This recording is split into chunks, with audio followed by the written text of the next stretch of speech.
Bonjour à tous. Hello, YouTube. How is everyone on this glorious Saturday?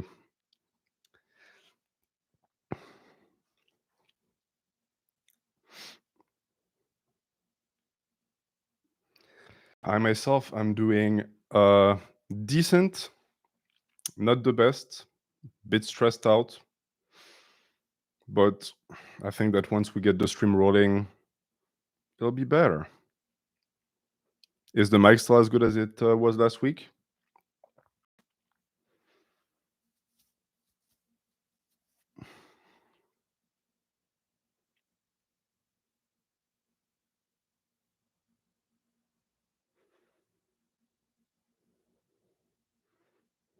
Hello, hello. There seems to be always a bit of a delay, right? Ciao, ciao. Salut les Français. Salut les Français. Well, I hope that you guys are having a great Saturday, and I hope that I can make that Saturday even better, if it is even possible. It is warm. I don't know if it's the stress. I've been stressed out today for some reason. I feel like I'm going through like menopause. It's crazy. Yeah, I'm glad to see you guys. I apologize for the complete absence of videos this week. I've gotten shit news throughout the week about my job and other areas of my life. So I was completely swamped. And this really makes me glad to have started that stream, because now I know that at least I can see you once a week and like give you fucking content. It kills me to not be able to upload. I don't know how long the situation is going to last. How do you deal with a parasocial relationship with a Frenchman? Well, remind yourself that that person is French. That should be enough. That should be enough of a turnoff. Yeah, that shirt. If you have that shirt, I'm not surprised. Like I think it was like $7, something like this. My wife got it for me. She has good taste. When I buy clothes for myself, people keep telling me it's clothes. When I buy clothes for myself, it's always a catastrophe. I have horrible tastes. Eh, Monsieur Okabe Djibril, j'ai le droit de chialer, c'est mon stream. This is my soapbox for me to complain. Standing ab will roll out. Excessive or exceptional? Exceptional. Because you can actually modulate the difficulty by being on your feet, being on your knees, cutting the range of motion short, extending the range of motion, and you can take the ab roll whatever. It's probably one of the most adaptable tool to train your abs consistently. Oui, on se taquine. Qui aime bien châtie bien, comme on dit en français. So today's stream, as you've noticed from the trolley title, is going to be about women, dating, relationships, and we're going to really extend it because we're going to talk about relationships, even like friendships, relationships with your parents, everything that has to do with social interactions in reality, that I think fit better here than the self-improvement Q&A. And we're going to, of course, get rolling, but I'm just allowing people to come in, even though all of these streams are always streamed back, so they're available forever on the channel. You just have to go in videos, click on live, and now you have the good song and everything. You have the mic. And I figured out that actually making sure that the mic would pick up the sound was very easy, which is not surprising. I'm completely illiterate when it comes to technology.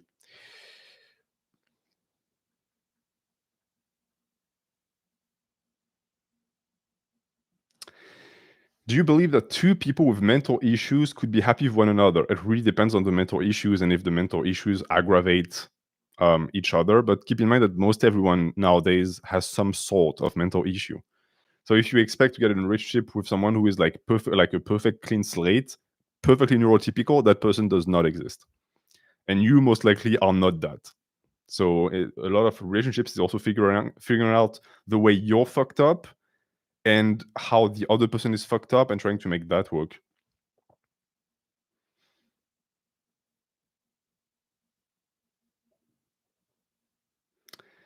Where did you get your Princess Mononoke hoodie? It was a pop-up store in the year 2019, I believe. I don't think it's in circulation anymore, unfortunately for you. Do you believe the phrase "the worst she can say is no" is a meme, considering women can tend to spread their bad impressions on you to everyone else they know? Well, that's applicable if you're dealing with someone who is within a circle of friends that you constantly interact with, I guess. But if it's a random girl on the streets, then no. Yeah, the worst thing she can say is no. Uh, can you be made fun of and turned into the butt of the joke because the girl rejected you? Yeah, absolutely. It's a possibility. That being said, if there are girls within that circle who find you interesting or attractive, they're not going to fall for that.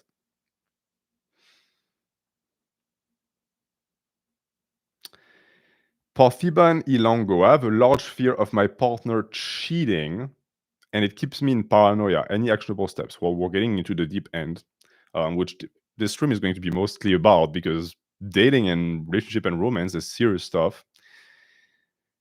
I think that in your situation, you have to keep in mind one thing. If you're dating someone and that person wants to cheat, they will be able to cheat. There is nothing you can do to prevent someone from cheating. Nothing. Because are you going to like keep an eye on them 24/7? Are you going to like place a bug in their car or their phone to know where they are? That's not going to work. That person could sneak out 30 minutes and go cheat on you and then come back, and you would never know. You would be none the wiser. So your paranoia around this is just making it worse. As long as you've accepted for yourself that you will not tolerate cheating, and that's a boundary, you are going to be in a good position, because if it happens, you let go of that person, and if it doesn't, you can live happily with that person without like living in paranoia, because that paranoia most likely is going to be the reason why that person is going to leave you, sadly. Do you want to be a podcast bro? No, because to be a podcast bro, I would need to like try and sell you razors like Manscaped to like shave your balls, which I will not do.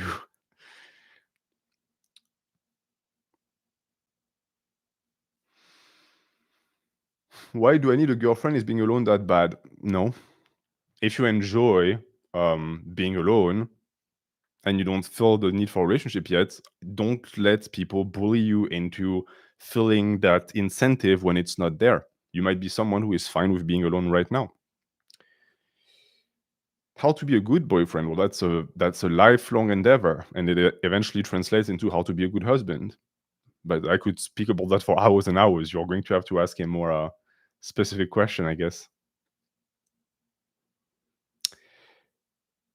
Do you have any advice for dating when you have mental illness or below average intelligence? Well, below average intelligence should not be an issue, because um, unless you're like impaired, there's a bunch of girls out there who are not super smart, so you'll get along with them. And then mental illness, well, you have to try and deal with it as much as possible, and you also have to make sure that the partner is on the same page, that you don't blindside them with your bullshit. Moviu asks, NH, I'm in a 2-year relationship. Is the temptation of cheating normal? I don't know if it's normal. I think it's perfectly normal for a man to have a wandering eye, but as long as you only look, I don't think there's anything wrong with that. Now, if you're constantly faced with like fantasies of cheating, it might be something to do about yourself. Maybe you need to work on yourself. Maybe it's the relationship. Maybe you're trying to look for happiness outside of a relationship that doesn't fulfill you. But in that case, you should end the relationship. Do not cheat on that person. That's a shitty thing to do. You can't have your cake and eat it. You have to be upfront and honest with yourself and say, hey, that's not working for me. Madhav Gopakumar. I'm more anxious interacting with girls in my life than randoms in public. Thoughts? I think it's normal. I don't want to assume anything, but if you come from a culture where you have been socialized mostly around boys and you only started interacting with girls when you were in your teenage years, you're going to have a tough time, because you lack in a sense the experience to deal with that type of person, with that psychology that you know nothing about. And since you're in the position of the person who has to seek them out, and they can just be on the back foot and wait for you to make a blunder, then all of that is, of course, very, very stressful. So I would say, yeah, you have to you have to get used to it. You have to interact with women as much as possible, and if possible, women that you're not necessarily romantically interested in. That way, the stress is going to be lesser. I'm going to so for the people who asked, I'm going to put the link to the coffee here, and then if I can manage to pin it, that would be okay. Glorious. Pin. Okay. And I'll let you know when the super chats are open, and I'll go and I'll read the specific messages. If you want to support the channel, if you want your message to absolutely come through, we'll do it like this, like we did last time. But I will, of course, continue to pick comments and questions directly from the chat, because that's the entire point. It's to be interactive. Elvis Presley, male versus female gaze, real? Yes, of course it is. The male gaze is a massive influence in the life of women, either because it dictates what they can or cannot do, or because it is going to like push them towards certain directions that either get them more of it or less of it.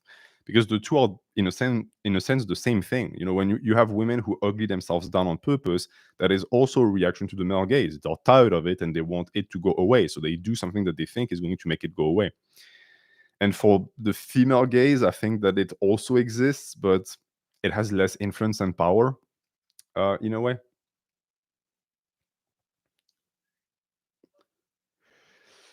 Pum pum. Kuglet, my best friend of 11 years, has turned into a complete midwit with zero introspection or thoughtfulness. Speaking with him feels like speaking with a teenager. Should I cut contact, or can this be saved? How old is that friend? Because if they reversed back into this teenage mentality, it could be a midlife crisis. It could be that they're consuming content from influencers that encourage that type of behavior in their viewers. It also depends on like how valuable is that friend to you. Do you think that it would be worth your time and energy to save that person, or is it just something that is tiring, and in which case you can just move on? Now, as for it, whether or not the friend can be saved, I don't know the guy. Lunar, how do you find love if you are a religious person and you don't want to disrespect the laws of your religion? I am Muslim. Well, if you're Muslim, you're going to find love within the confines of your religion, right? So you're going to find and marry another Muslim girl. Is that the question, or are you gay? If you're gay, yeah, it's a different question altogether. Tommy Harris, you said in your last video that some women see Asian men as less masculine. Does race have an impact on dating, especially when some races can be viewed as less and more masculine? So yes, this is typically the type of question that is highly controversial, that most people would shy away from. This is the type of shit I live for, because it's important. If you're an Asian man, you can't dismiss that reality that, yeah, a lot of women, Western women, are going to view you as less of a man strictly off of the basis of your race. And on the flip side, other races are seen as more masculine, inherently masculine. So it has an impact, absolutely. But it also depends on the women that you deal with. Yeah, if you have long questions, coffee is the place. I know that last time I forgot to check the private messages, so I will do it today. So if you have a really long question. NH, did being French negatively affect your dating life? No, because for some reason Frenchmen are very they are seeked after. Is that a term? For some reason, foreign girls love us. I think it's brainwashing, to be honest. It's brainwashing from the media, because they bought the fact that we are sought after, coveted. They bought the idea that we're like somehow romantic.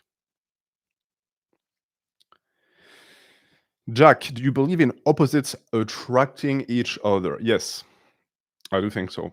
Because when I come across couples where the two resemble each other too much in terms of character, it doesn't work well, because they clash too much.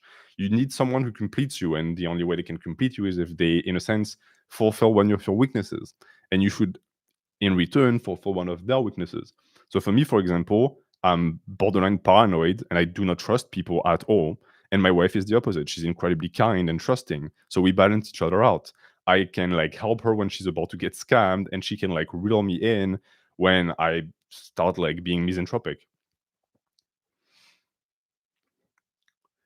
Andrew Chong. And Ed, do you think K-pop is responsible for Asians being seen as feminine?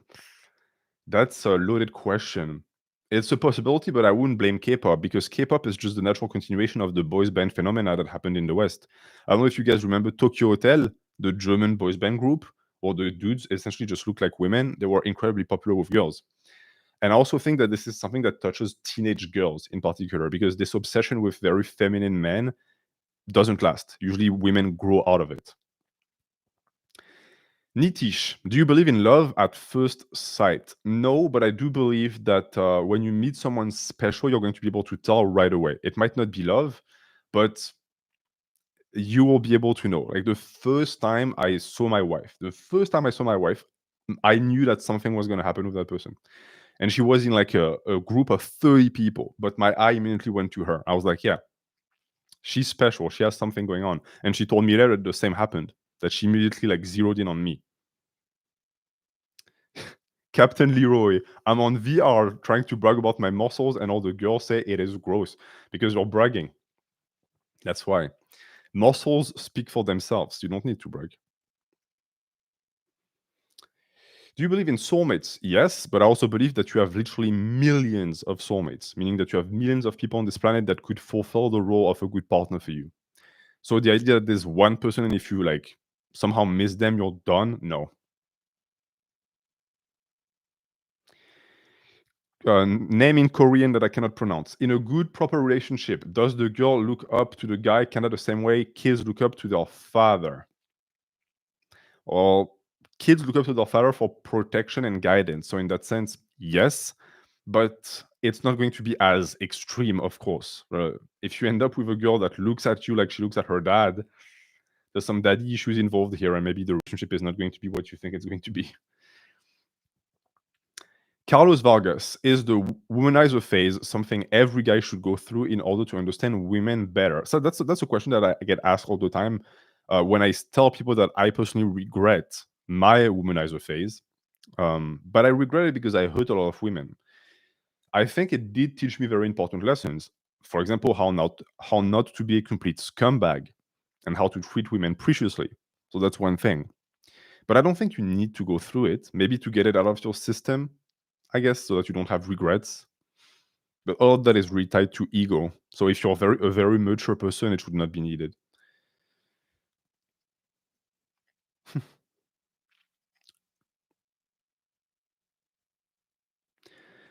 Well, Tom Jab asked, didn't you learn how to navigate women better? Yeah, but like, define navigate. I got better at sweet talking and I got better at knowing what women want to hear. But the only thing it made me is it made me a better seducer. It didn't make me a better boyfriend or a better partner, and it certainly did not make me a better person.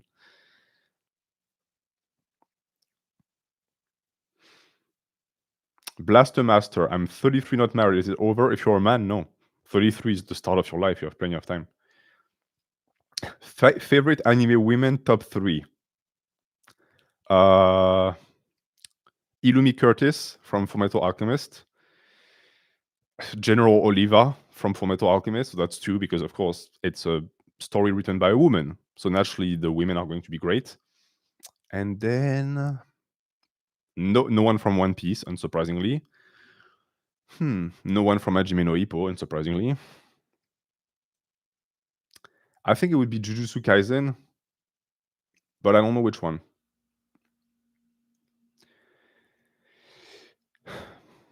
Kozue is like damsel in distress. She is completely fucking useless. This is the one part that I don't like about Hajime no Ippo. That the women are written horribly. Yeah, Yorichi from Bleach is pretty cool. Nobara is pretty cool, I agree. Android 18, she did go for like the short guy who's bald, so we'll give her that. NH, do you think marriage is for life? Yes. That's my personal understanding of marriage. It's for life and beyond life in reality. But I understand that in modern society, this is not the norm at all. Oh, Kozue is back. You're right. See, today my brain is completely fried. I'm thinking of Kozumi, something like this. Kozue is also a damsel in distress. You, should I end my 2-year relationship if I want to focus on my self development more as a college guy? Self development. You want to shag random college girls. It's fine. Just don't lie to yourself. This is not development you're looking after. You just know that a relationship, if you're in college, is going to be a shackle. And at which case, I say, yeah, just like dump the girl because you're not going to be faithful anyways. These types of relationships don't last.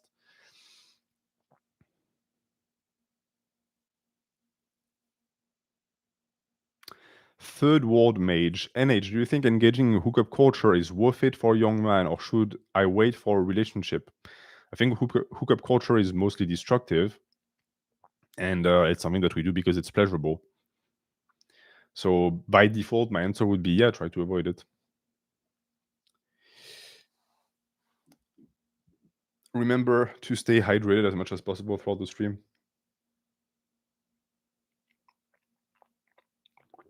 Hmm.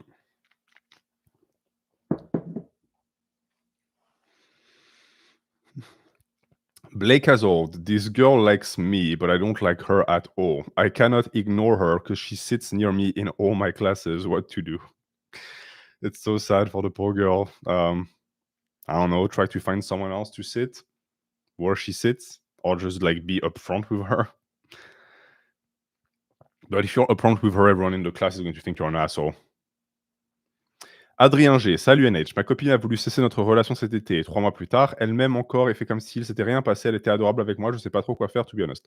So Adrien has had a girlfriend and she wanted to break up for summer. And 3 months later, she pretends like nothing happened and she loves him. Well, I'm going to give you some hard to hear truth. Most likely, what happened is that she wanted freedom for summer to just like fuck around, most likely. And then once that was over and fall was starting to come again, she wants you back because you're safe. And she knows that you're going to treat her properly. I would not take her back.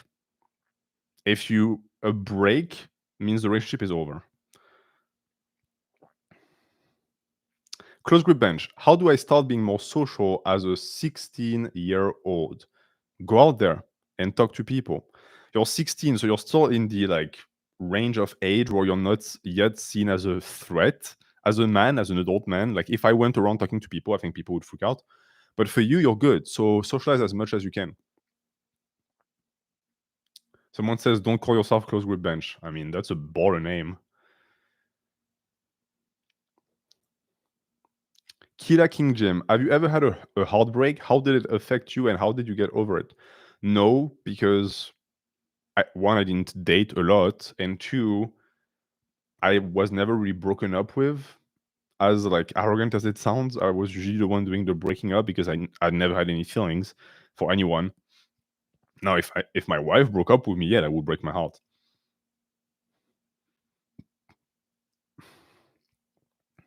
Clairvoyant, what do you do when the black pill makes you feel unlovable? Or should we take risks and stop this self-limiting belief? Yeah, you answered your own question. People who believe in the black pill only believe it because they keep feeding themselves black pills. It's because you keep watching these channels and these videos that make you feel worse about yourself. Stop doing that to yourself. These are self-limiting beliefs. Your self-worth is mostly your confidence. People perceive that shit. If you go through life negatively and like thinking that you're a piece of shit that's not worth it, guess what? People are going to pick up on it. Women are going to pick up on it. The black pill is its own self-destructive and self-defeating prophecy. And keep in mind, by the way, that the people who make these videos profit from it. Like, I'm behind the scenes. I have a lot of info and information about all of these motherfuckers. Some of these guys cosplay as incels, but they have very fulfilled lives. They just feed you negativity because it makes them money. Like think about this for a second. These guys feed you garbage on purpose to be able to fulfill and to be able to fuel and fund their healthy life with a woman and with kids. They don't even align with their own fucking message. Yeah, it's a bunch of fake cells, which is like insane, but it's a thing. 10 colors, which is gayer, tomboys or femboys? I think the answer is quite obvious here. I think it's femboys, my friend. Salut Ephitos. Anirudh PM, do you think a whole phase affects a guy the same way as a girl? No, I don't think so. I think it teaches you different lessons. A whole phase for a man teaches you that women are easy to manipulate and they can be, in a sense, tapped into whenever you want to fulfill your needs. A whole phase as a woman teaches you that you are disposable and it teaches you that you're not worthy of love. So the impact is drastically different. Dino, how can I gauge if someone's value align with mine early on without making the interaction feel like an interview? That's a good question. Most likely, if you just start dating someone, you're not going to ask them the hard questions right away because it might make them think you're going to want to be too serious too fast. So what you do instead is you pay attention to the way they exist and the way they interact with others and what they do in life.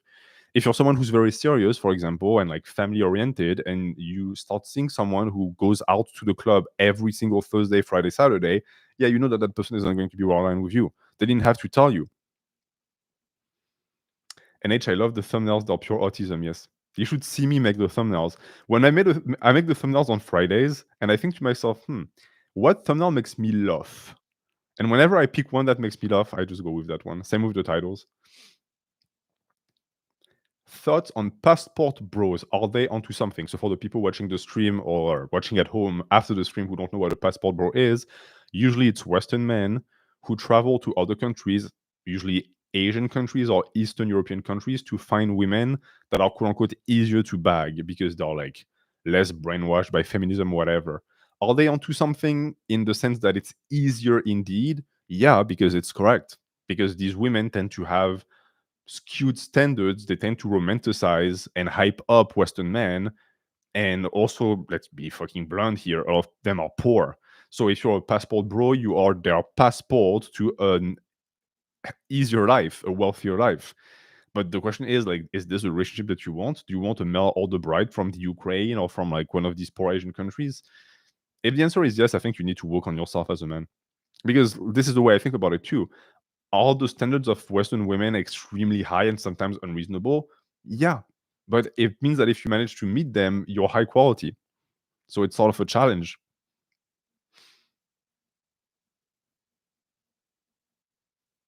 Yeah. Leroy says that he loses all social anxiety in a different country. Yeah, because you don't have it feels like a video game almost. Like there's no direct consequence for you making a fool out of yourself because no one knows you. Hmm. Rahi, do you think the number of previous relationships is something that matters to you before you consider dating someone? Previous relationships, no. Because I'm someone who had no relationships at all, so I couldn't fault my partners for having had something that I didn't have. Ah la la, Ed. Here for open short and age, I have a girlfriend. Don't lie to yourself. I am your girlfriend.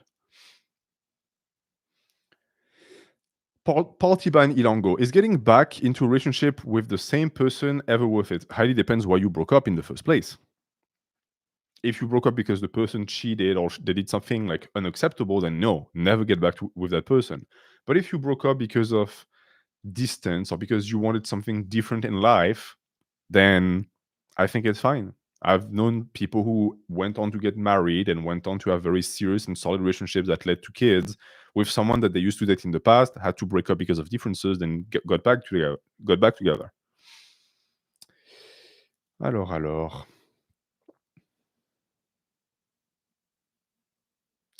History is power. First off, great name, and you're correct. Secondly, do you have any advice for dealing with rejection?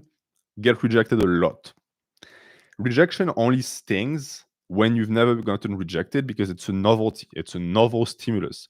But if you get rejected enough, eventually you realize that, hey, rejection actually is nothing.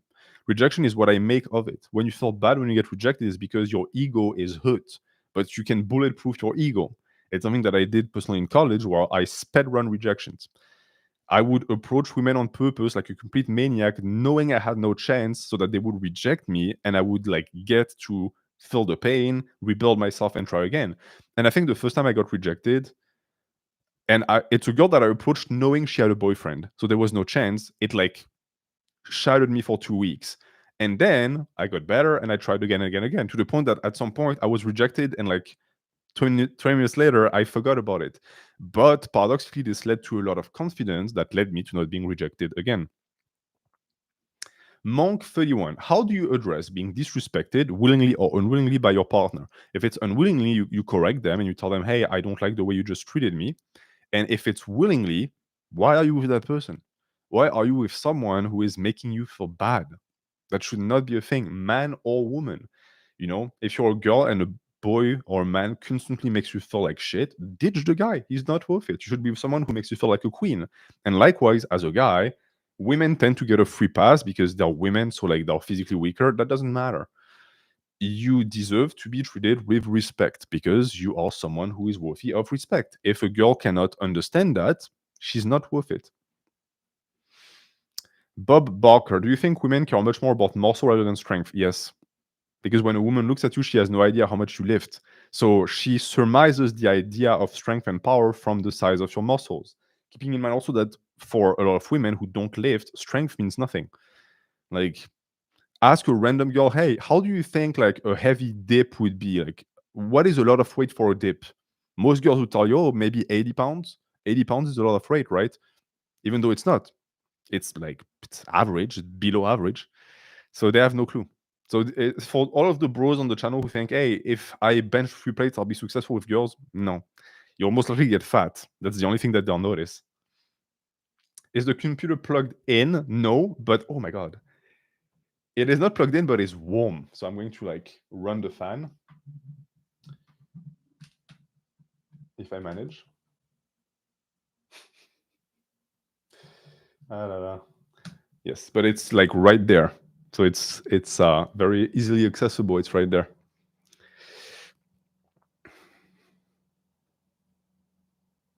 Yes. Brazil. Do Brazil. I want Brazilian flags in the chat. Do Brazil. If the computer explodes, it's not going to be good for us. So you think respect is a given? I don't know if it's a given, but I know that a lot of women don't know how to treat a man because they were never taught. Just like a lot of men don't know how to treat a woman. So you're going to have to be the one to teach her. What do you think about Quebec as a French person? I love Quebec. Gros bisous à tous mes frères québécois.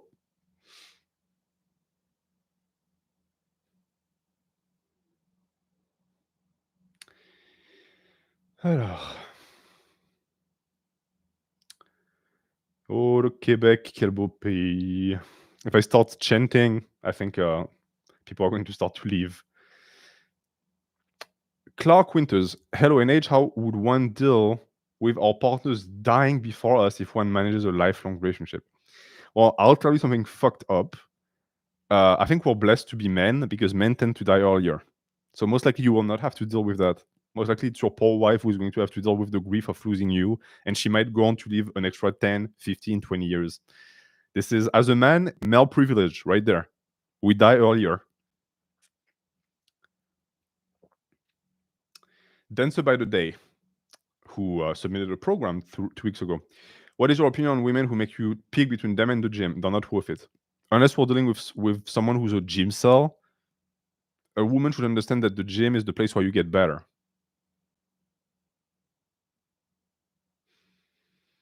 Akiba, what do you think about the notion of women having wife privilege while they have specific roles they reserve in the relationship for a husband only? Meanwhile, most men do all things husband. Very confusing question. I don't think I quite understood it.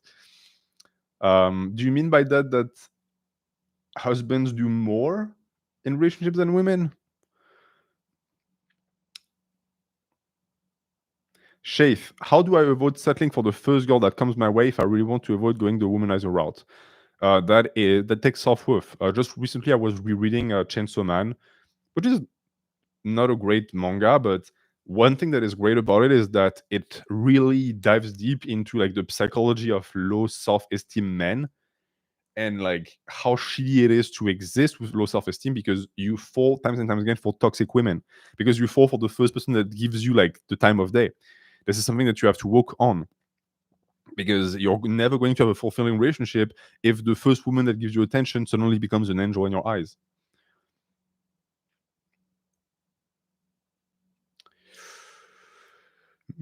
Mr. Sausage Man, how should you deal with breaking up with someone who has previously threatened to kill themselves? So you're dealing with someone who has blackmailed you, emotionally blackmailed you into staying with them, or else they're going to off themselves. I think this is unfortunately a situation where it's lose-lose, because if you stay with that person, that relationship is abusive as fuck, and if you leave and they do something, it's going to be on you. I'm not saying that as if it is on you, but people will perceive it as is, and you might even perceive it as is. My very selfish and egoistical approach to dating in life would be fuck that, leave. You don't owe that person anything. If they decide that they don't want to end themselves because they're not with you anymore, they're fucked in the head. It's really a shitty relationship. This is why it's not always possible, but try to not have like rose tinted glasses on all the time, because oftentimes people who behave like this, there are signs. You don't wake up one day threatening to off yourself. This only happens in novels? Nope. Unfortunately, no.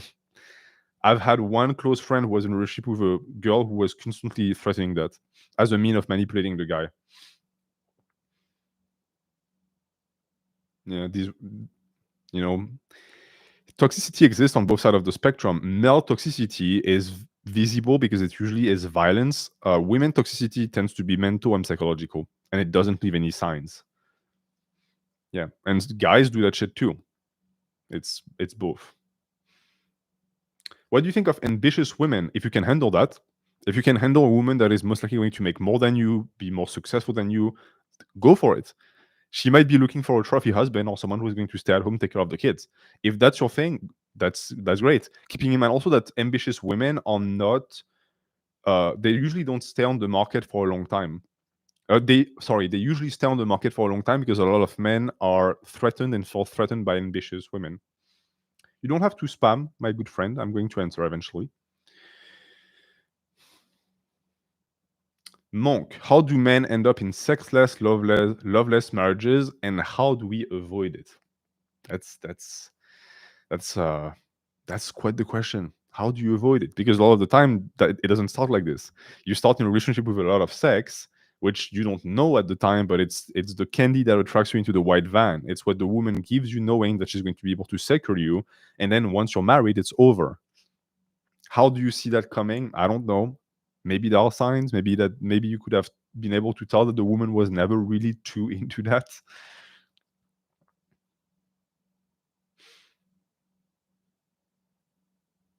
Is it over for me at 21 because I never had a girlfriend? No, I don't think so.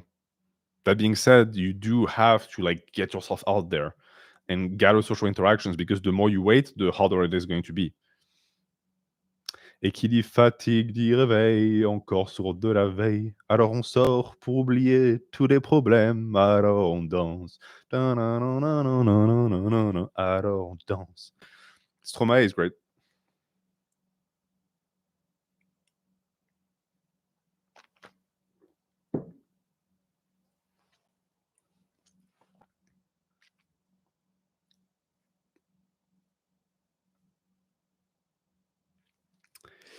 Goosevald, bonjour, Monsieur Frenchy. Would you rather have desperate relationships with women you are not attracted to, or be single forever? Single forever.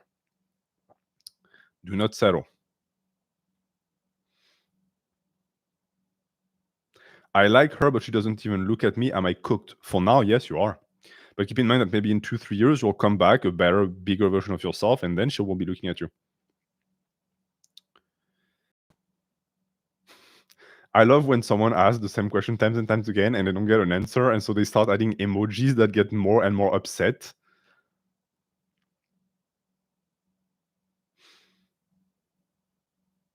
Yeah, I will eventually put the chat on slow mode, but so far it's okay. I'm able to follow. Brésil. Hors sujet, savez-vous que vous êtes dans le manga Dog Ningen? Ah bon? Je savais pas.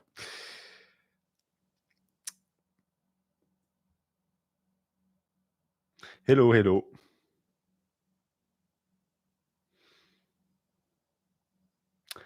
Carl, Can R, what was the favorite thing your wife gave you? What a good question. My wife gives me cards. So she makes me like little cards with like nice little notes in there, and I keep them so they're all in a row in front, like in my office. I won't show you, of course, but like I have pictures of our wedding and all of the things right in front of me. I also have a little statue of a bird that's like this that a friend of the family made for me, a little kid, and I have put a penny in front of it, so he's worshiping money. I don't know. He's doing what I cannot do. I've yet to name him. Okay, let's check coffee to see if we have questions directly on coffee. Hop. Alors, on est le 28 aujourd'hui, c'est ça, hein? Okay, so someone sent. Wow. Okay, so so a few people sent the questions in advance. I advise to not do it, but this time it's okay, I guess. So Abai asks, "Hi NH, back when I was still hooking up with people, I met a person who was almost a mirror of me. Daddy issues, using dating apps as an escape. They are in a poly relationship and told me my life would be better if I became trans like her. You are such an egg, etc." And that's part 122. So I suppose you sent me the rest directly in a message. Yes, you did.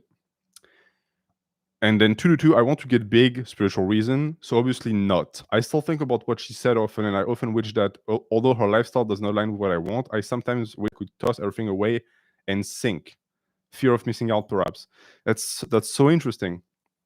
That's so interesting that a woman would tell you that. You have to like think how much of that is her projecting her own desires onto you. How much of that is her thinking that you would be hotter as a girl? Like it's peculiar. But I love the fact that you won't go for it because you want to get bigger and you understand that this does not align with transitioning into a female. You can keep her as like a happy memory in the back of your head. I just find it really weird. Like, who even says that to someone else? It's peculiar. Yeah. But the fact that you knew that your lifestyle, her lifestyle, does not align with what you want was something to be kept in mind is good. It shows that you didn't fall for it. Because at the end of the day, that would be the deal breaker. Okay. Alors. Ah oui, c'était comme ça que j'avais fait la dernière fois. Comme ça, je peux tout voir d'un coup. All right, let's see. So that was sent earlier. Then we have Milbos who asks, A&H, can't make the dating stream, so sending my question early. How far should I go to please my partner? I've set boundaries, but I am unsure how much compromise is healthy. For example, I planned a movie date, but it's not something I do on my own. My priority is work at the moment. So how much should you sacrifice in a relationship to make the other person feel good? That's a question of balance, because that is part of a healthy relationship. This is part of marriage. This is part of it. You're going to do things you don't want to do. It's called a compromise. The thing is that if you're the only person who compromises, then it's not an equal relationship anymore. The other person should also make compromises. And when the two of them at the same time do it, then you have something healthy on your hand. If you realize that you're constantly the one like bending over for the other party, you might be taken advantage of, which is going to create resentment and is going to eventually destroy the relationship. So that's not a bad thing to do. It makes you a good boyfriend to plan dates for your girl, even though your priority is work, but make sure that it goes both ways. Hop. Ensuite, nous avons une question de Fireball. Fireball who asks, thank you for the content. I'm dealing with chronic illness and haven't been able to lift. Your content helps me vicariously enjoy lifting and learn a lot while I'm at it. I really hope you're going to be able to heal and lift for yourself, Fireball. Question, how do I deal with tempting thoughts of other women when I'm with a great girlfriend who I love? Okay, the $1 million question for men, because, well, you can be the best person on earth, you will still be tempted. First off, there's nothing wrong with being tempted. Temptation is something that happens to all of us, right? Actually, what defines a saint is the fact that they're tempted the most and they resist, right? La tentation de Saint Antoine, the entire idea was that Saint Antoine was visited by demons, shown beautiful women and feasts, and he was able to resist that. So that's okay. That's normal. Then you have to tap into your logical brain. All right. So you desire these other women. but you have a great girlfriend at home that loves you and that you love. Logically speaking, does it make sense to endanger that just for the sake of the chase, just for the sake of a new pair of cheeks? I can tell you that the answer is no. Logically, it's not, right? Your reptilian brain, your pleasure oriented brain will tell you yes, but in truth, it's not. And I have a very easy way for you to realize that. Try to imagine a scenario where you go out of your way to cheat. Imagine you're doing that, right? Imagine all of the pleasure and the thrill that comes with that. Then I want you to imagine the way you would feel afterwards. Once all of that is gone, once you're sitting on the bed thinking, okay, I just cheated on the person that loves me the most, how do you feel then?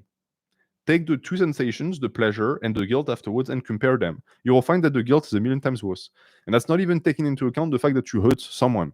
So, that to me is a foolproof way of never cheating on someone that you care for. But that also takes self control and never putting yourself in situations where you can cheat.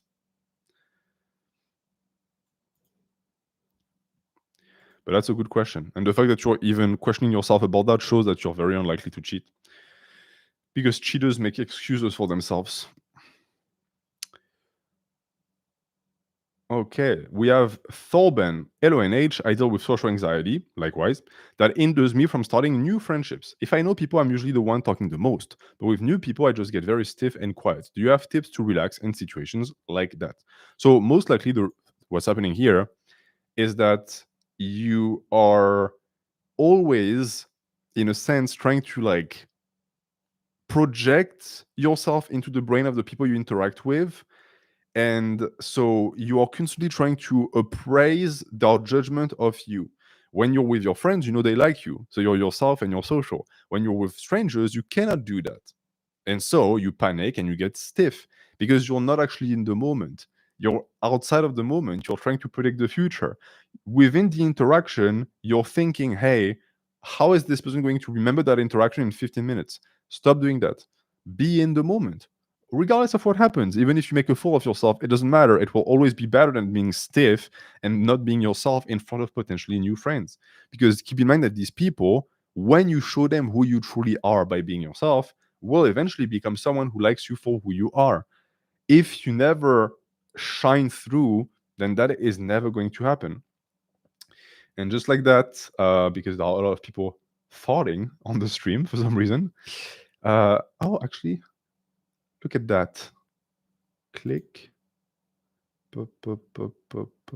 Put user in timeout. Oh là là, 30 minutes. Le timeout. Le timeout. Timeouté. OK. 1. Attention. Oh, il y a un autre timeout qui va partir là, vous n'êtes pas prêts. Oh là là. Attends. Putain, j'arrive même pas à cliquer son message. Hop. Put user in timeout. 30 minutes. Hop là. Voilà. C'est le timeout. Vous êtes puni. Au coin. Au coin. We don't have mods on the channel. I'm the only mod.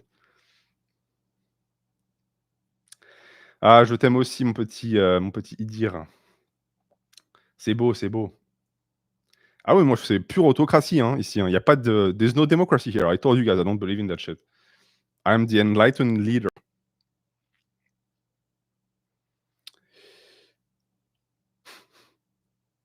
The only thing I ask is do not fart on the chat. That's it. You can fart at home.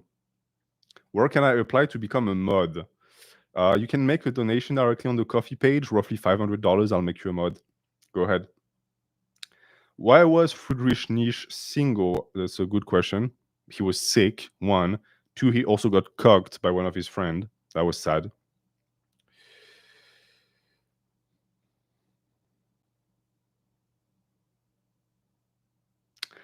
Exo Sisyphus, NH, how do I make connections with girls at my university? I'm kind of socially inept when it comes to planning things or talking to them after the first approach.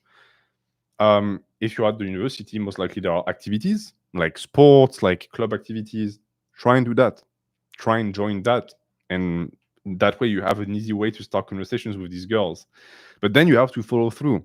The worst thing you can do, and this is, please keep that in mind if you are in high school or college, is create a report with a girl.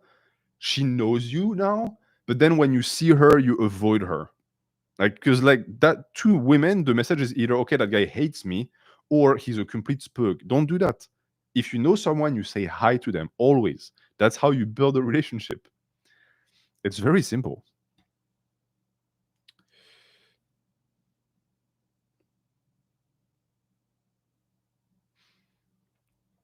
Alors, Jack and Stoic, when did you have your first girlfriend relationship? Well, I was a very cute kid, so I had a bunch of girls who like strong armed me into relationships when I was like in elementary school. I had no idea what was going on, and I really hated it. But I had a bunch of girlfriends when I was a kid. Then puberty hit, and I turned into a goblin, so all of that went out of the window. And I think my first real girlfriend, I was like 22. Like I did not date throughout middle school, high school at all. I was out. Is Stockholm syndrome a viable strategy to get a girlfriend? No, please don't. Show dinner. How to overcome jealousy in my relationship by the fact that my girlfriend had experiences with other men before meeting me. It's killing my mental state. Greetings from Argentina. She's with you now. She's not with these other guys. So you are at the top of her list. What does it fucking matter, the other dudes that she used to be with? Unless you know that she had a shady past, these are just past relationships. And you obsessing over it makes you look weak because it shows that you think you're below these men, when in reality, you're not. You're above them. So start behaving like the king that you are. You are above them. You're with her, not them. Always keep that in mind. Can Doflamingo get a girlfriend? I'm pretty sure that Doflamingo is gay. Okay, let's see. Because I knew that there were other questions on the coffee page. So, on avait Torben qui a posé une question et maintenant on va regarder la question de Chris Tang, who asks a lot of questions. Thank you for the donations. I promise I have a dating related follow up. Okay. Are the Noble Natties a worthy spiritual successor to the Darwin Misfits? That has nothing to do with dating. If not, would you sacrifice the Noble Natties in the eclipse to join the Darwin Misfits? That's not no. Would I sacrifice the Noble Natties in the eclipse? I mean, the Darwin Misfits don't exist anymore, so I would have first to do human transmutation to bring them back to life, and then I would have to sacrifice the rest of the Noble Natties. I'm not going to answer the question. It's going to like give away my plan. Okay. Well, that was not about dating at all. And then, what would you do if you wanted to attract Darwin Misfits Emma? Well, I don't know. Purchase a large amount of meth, I suppose. I think that should attract her. For the people who know nothing about the Darwin Misfits, it's not going to make any sense.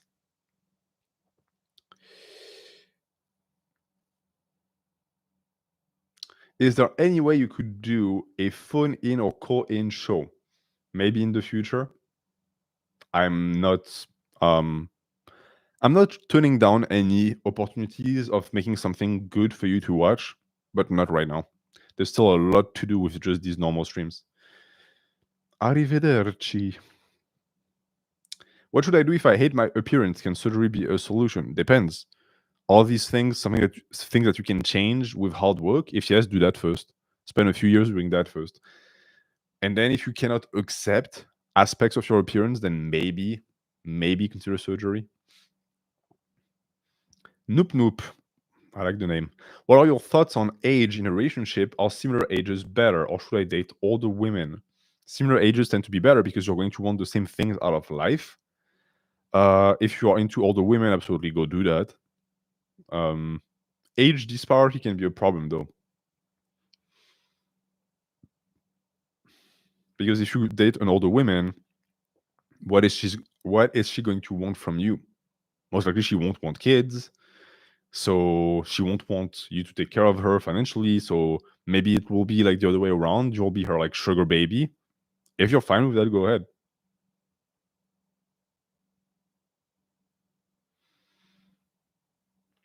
ED. How can I deal with having fantasies about other women past sexual partners when in a long-term relationship with the girl I love? Should I even feel that way? I think that's perfectly fine and healthy, as long as you don't seek out these past partners. But as a guy, whenever you have sex, it goes straight into the spank bank, and it's something you're going to remember forever. I think it's okay. You cannot wipe your memory clean, like a clean slate, before you start loving someone else. It doesn't work like that. Manga with the best love story aside from Berserk. Hmm. Manga with the best love story. Well, I mean, I like Fullmetal Alchemist, but it's like a very subdued romance between Ed and Winry. Hmm. What other stories have good love stories? Hajime no Ippo is horribly frustrating because nothing happens. Uh, Bleach is horribly frustrating at all. One Piece, there's no romance. JJK, I guess.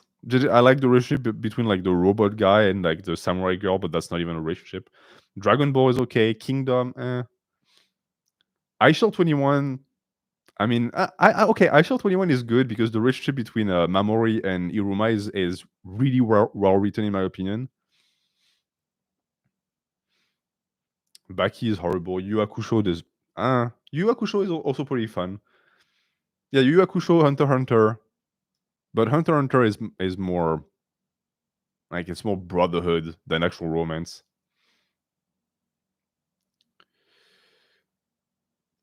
One Duck, or Duke in that case, what would you say to someone who keeps defaulting to cowardice rather than attempting to actively start a relationship with someone? I would tell that person, give your balls a tug and go out there. Stop being a coward. It's not going to kill you to be rejected. I'm the proof of it. It's actually going to build you up. Yeah.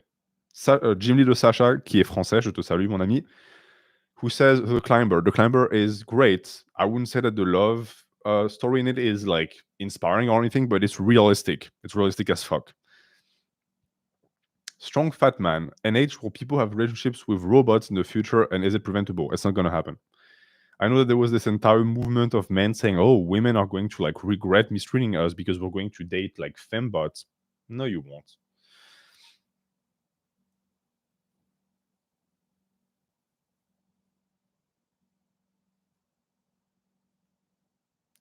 Jacked and stoic, is dating a girl in your class worth the risk? Do you care about the people in the class? Is your friend group tied with hers?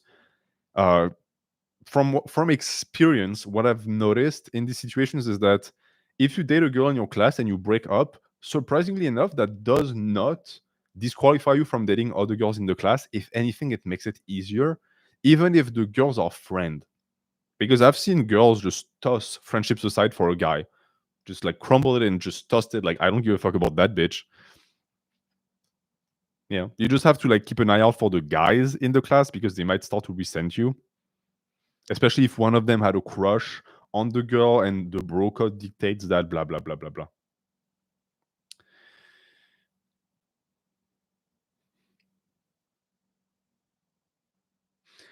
Killer King Jim, I reject most of the opportunities that are presented to me. By result, I rarely have interaction with women, excluding female friends. Do I have high standards? Apparently.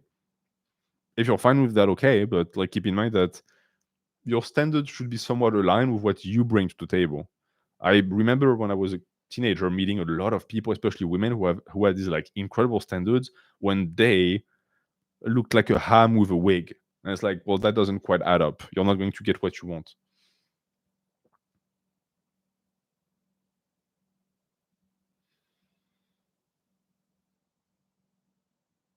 Brum, brum, brum. What do you think of weak women, not soft? Some men are into that.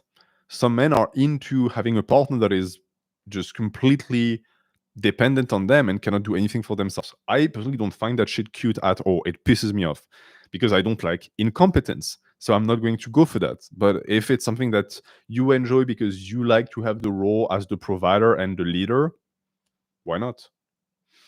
NH, can I volunteer to make thumbnails for you? Nope. I like my thumbnails. Big red flags in women. I could go on and on. That's a very vague question. Big red flags in women. If she has a large friend group of mostly men, and she says that she doesn't like women because they cause too much drama, that group of friends of dudes is a bunch of vulture circling the corpse. And you're constantly going to have to be wary of them because they're essentially just waiting for you to slip up to slide in. So usually not a good look.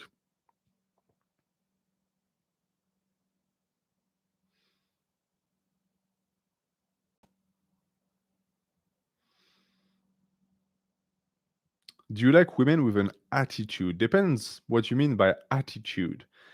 Something that is quite unsightly is when someone doesn't quite know where they stand in terms of like physical competence. I cannot stand it when women go and have this like bravado attitude as if they were like somehow able to like take 15 Navy SEALs. That's not cute. It's like when a small dog barks at you and you're like, I could punt you to the moon if I wanted. Why are you doing this? But women with attitude as in confidence and knowing their worth and knowing where they stand and because they have something to show for it, yeah, absolutely. I worked with a lot of women like in professional settings who are like highly competent, and it was refreshing and attractive. Thoughts on your partner having a male heterosexual best friend? I would take a good hard look at this relationship. Is it a friendship that started years ago when they were kids? In that case, it's fine. But if it's something that started recently when they were both already of like romantic age, quote unquote, I would be a bit wary of that guy because there's a bunch of weasels out there, a bunch of weasels who are like really patient or willing to bide their time for years just for one shot. Sometimes it works. That's even the worst part, is that sometimes the strategy pays off and the woman likes it because she gets attention. And age, do you work in OpenAI? Nope. Mukon, is bringing a girl you want to get to know better to the gym a valuable dating strategy, or will this kill my gains? It will kill your gains because any training sessions with that person are going to be just shot. You're not going to be able to be intense because you won't want to make faces in front of her. You won't want to sweat through clothes in front of her. So I would say separate your actual hard training sessions with the ones you do with her. That way you can give her your full attention.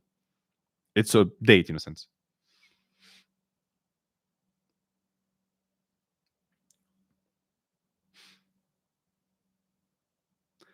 What do you think about dating a girl at work? Be careful with that. Don't shit where you don't shit where you eat. If it goes bad, maybe even there are like policies that tell you that HR doesn't allow that. That's really risky because it can also follow you. It can be a mark on your resume. Chris Lives, how do I stop fumbling my dating app matches? Be more patient. You're most likely trying to like go too fast. Women like mystery, they like to be seduced. So like take a chill pill. Take a cold shower. As we say in French, passe-toi de l'eau sur le visage. Ah, hop, tu vois. Hop là. Professionnel aujourd'hui. The second the laptop started to turn off, I plugged it. But the laptop is really warm. Where do you meet the right women? In the right places.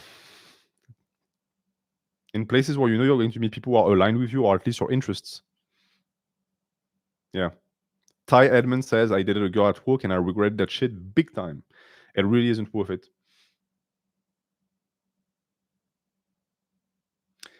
Go Echidna, how would you rate the desperation of the average woman within the developed world? Pretty fucking high. Because within my friend groups or even like when I look at strangers, I see a bunch of women who settle because there's just not a lot of high quality men out there. And that's a sad reality, but like girls who have things to offer who end up with complete losers is extremely common, which is why I'm always a bit surprised when I see men who say, oh, I'm good looking, tall, I make money, I'm nice, I'm intelligent, and I'm not finding a girl. How? Literally, if you have all of this and you're in your 30s, women should be throwing themselves at you because they have so little choice that if you have all of these qualities, you should already be off the market, to be honest. What do you think of women who are politically active? Is it a red flag? It depends on what you mean by politically active. If you mean the complete and total virtue signaling of like having certain types of flags in their bios or pronouns, all of that shit is performative. That's not being politically active. It's just signaling, hi, look at me, I'm a good person. Yeah, avoid these women because you know that they're probably devoid of actual virtues because they work so hard into presenting the semblance of virtue. But if you find a girl who's like really into activism for a specific cause and she actually works for that shit and she believes in it, that's someone who's headstrong. So if you're into that, go for it. Could you date someone who politically disagree with you completely? I'm a straight man and I'm pretty extreme in my political views. So the chances of me finding a woman who thinks like me is zero. My wife is the exact opposite of me, but we agree on the most important things. We agree that human dignity is the most important thing. We agree that there are certain things that are just unacceptable, etc., etc. But yeah, if you're a dude and you're like red-blooded, you will not find a girl that aligns with you politically. That doesn't exist. Because most women are centrists. They just conform with what the majority already believes. So if you're like even slightly radical, that's not going to work. And that's both sides of the spectrum, by the way. If you're right wing or left wing, if you're a hardcore Marxist, good luck finding a woman who's actually into praxis and not just the semblance of it. Simplify AI. Are all good women taken after college? No, because a lot of women are going to actually focus strongly on their education during college. So they're going to start dating once they have their professional situation situated in their early 30s. Do friends play a role in getting girls? They play probably the most important role in getting girls because they give you access to new women. You know, when I was a young man in my 90s, I would meet new girls because one of my friends would throw a party or go to a party and they would invite me. So I would be introduced to a new circle of individuals. And that is how you do it. If you are extremely social and you have like 10 close guy friends, your ability to meet new women increases drastically. And it is especially true if you have girlfriends because they become social proof for you. Every time that girl that you're friends with introduces you to a new girl, she just put her stamp of approval on your forehead saying, hey, that guy is safe because I like that guy. I hang out with him. So that's a huge plus. That's massive. How do we get friends? I have no friends. Well, that's a different question altogether. Get out there. Johnny Quid, NH, why do so many men stop lifting once they are in a relationship? What is the psychology behind this? It's very simple. It's because they use lifting as a tool to become more attractive, to attract women. And once they attract the woman that they want, well, they no longer need the tool. That is, of course, a very backwards way of thinking because, unfortunately, one, you didn't use lifting for its intended purpose, which is self-improvement and becoming a better person outside of the dating sphere. And two, if your girl liked you because of the body you built lifting, she's going to leave you once you stop lifting. And that's also a very like flip-floppy way of approaching life. You're going to teach that girl that you cannot actually stick to a commitment. So that's no bueno. Okay, let's check coffee.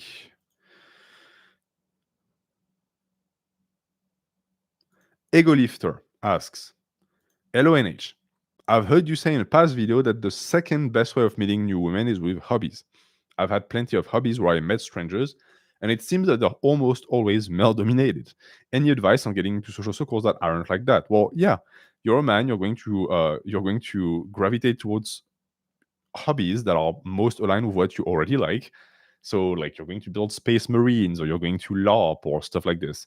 You're going to play paintball. Yeah, that's mostly dudes. You are going to have to step outside of your comfort zone. So maybe like tap into your artistic side and go do some pottery. Guarantee you that this is going to be 80% women. It's a bit manipulative in a way, but you have to put yourself in the shoes of a girl. What would a girl want to do? That's where you're going to meet the most women. Cedric Malfoy, I'm in college. How do I approach to a girl? If she's in your class, sit next to her and chat about the class. You have already something in common. If she's not, see if she has friends in common with you and try and see if one can introduce you to her. You can always go the nuclear approach, which is what I used to do, which is you show up in front of the girl and you blindside her saying, hey, I like you. Do you want to go out with me? That doesn't work. Just to be clear, it does not work. Even if you're gorgeous, it does not work. But at least you tried. What are female-dominated hobbies, NH? So anything to do with art tends to be female-dominated. If you go to like a photography class, that's going to be mostly women. If you're especially devious, you can take college classes that are going to be mostly women. Anything literature-based is going to be mostly women. Anything to do with like social studies, mostly women. Anything to do, believe it or not, with diction and linguistics, a lot of women too. Book clubs, mostly women. Book clubs are mostly free. Go to your local library, join the book club. Are you going to have to read books that are going to bore you? Yeah. Go to Target? No. The women, Target and Trader Joe in the US is a bad choice because the women that go there are already married. Nursing, if you get into nursing, that's mostly women. The question is, do you want to marry a nurse? That's a different question. Will you do OnlyFans in the future? I doubt it. This is my OnlyFans. This is what you get. Yeah, nurses are a huge red flag. I don't know what it is about nurses. Pilates, yes. Certain types of like fitness attract women. Spin classes, Zumba classes. Warning: if you go to a Zumba class, every single woman there is going to assume that you're gay, and the instructor might very well hit on you. But if you're a gay man, that's where you can meet other gay men.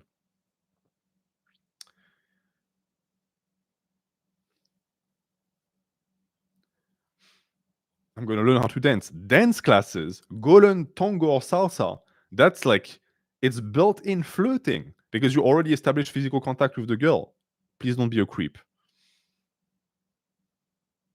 Also, I recommend to avoid horse girls. They're bad news. Can neck training save my wimp score? No, I don't think so. But you'll look better. Yeah, the wimp score, you have manipulations you can do. So like grow a beard to create the semblance of a jawline. Grow your hair so that grow your hair in a way that like adds volume in places where you don't have it, so that you don't have that bulbous head. Bike girls, also be careful with bike girls. Why are horse girls bad news? Who's gonna tell him? What's a wimp score? It's a red pill alpha male dichotomy between the warrior score, which is a score where you have a very prominent jawline and a much smaller cranium area with a very sloped forehead. So essentially, you look like a Neanderthal. Look at Joe Rogan, Joko Willink. They have a warrior score, and then the wimp score is the opposite. The wimp score looks like a baby. So you have a very tiny jaw area and you have a huge head. I'm a mix of the two. Like I don't like I have my noggin is already massive, but it's like sort of balanced because I have a pretty big jaw as well. Opinion on women with lots of tattoos. It could really go either way because nowadays tattoos are like so democratized. They're so like normal and normy now. Take off your glasses. No, it's like Medusa. If I take my glasses, you're going to all turn to stone.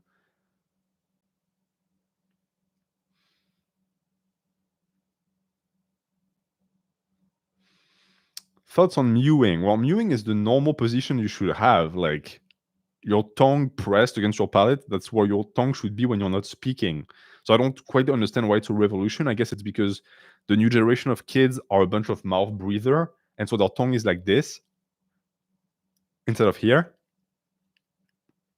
I don't know. I grew up being told breathe through your fucking nose by my coaches, by my parents, so I always did.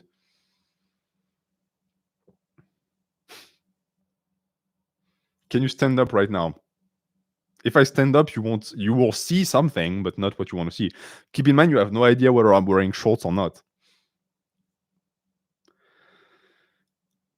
Heyo.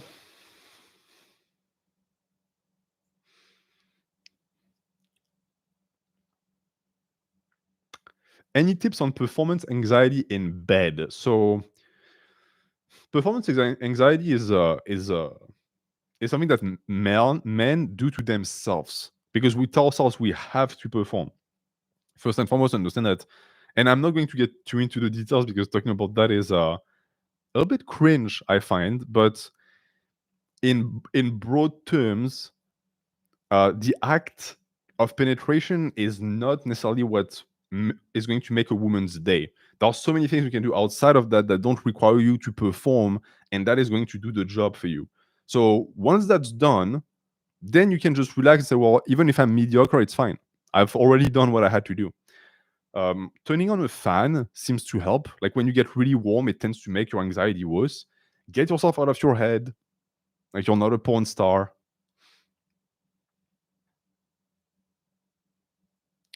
I need some water.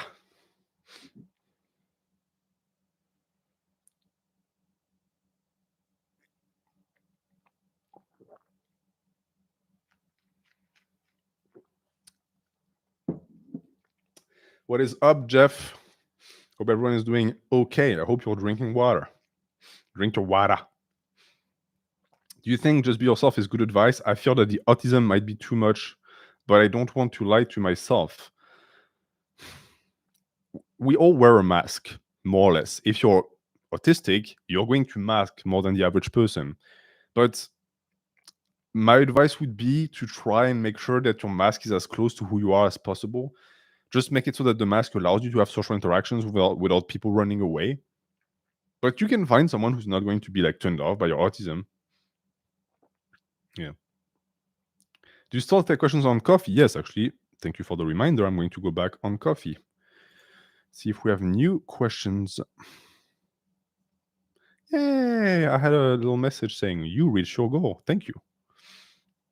Thank you very much. Alors, the last question I took was from Ego Lifter. And we have Chris Tang, Delaware Misfits, who I'm certain is going to ask a very interesting question that is totally in line with the stream today. In a pinned comment on your trad wife video, you say, no, you won't get a goth girlfriend.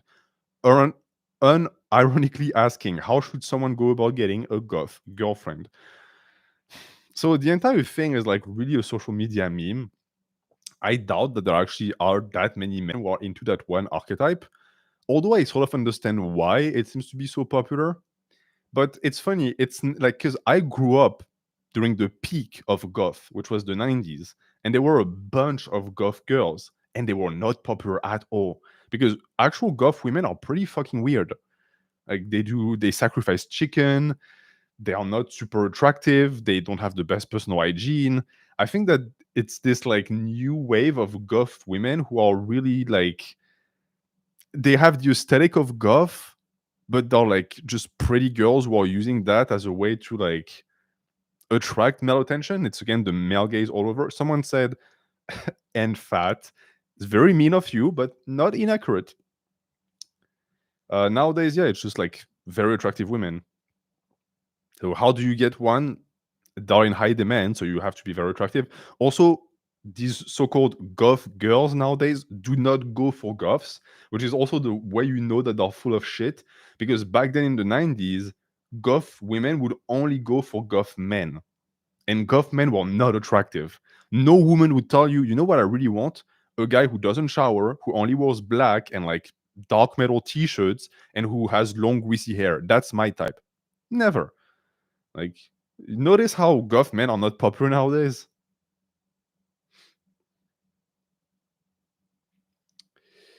So that's an interesting question. Alors, another question. Alors, we have we have Calm Thug. INH, I'm 21, never had a girlfriend. I occasionally get play from my looks, but I can't really flirt or seduce. I've never had a good example of a romantic relationship in my life. No frame of reference. How do I overcome this? So first off, you are blessed in that you have good looks. So you get to have interactions and relationships with women, even though they're surface level. That's already great. It means that you have an in. If these don't last, it's because you are lacking the component that allows them to last.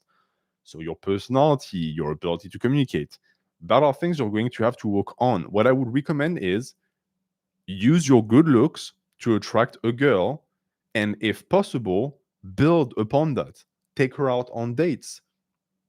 I'm not saying use her as a guinea pig, but like try to become more accustomed with talking to women, because as you've noticed, your looks are not going to get you into a long-term relationship.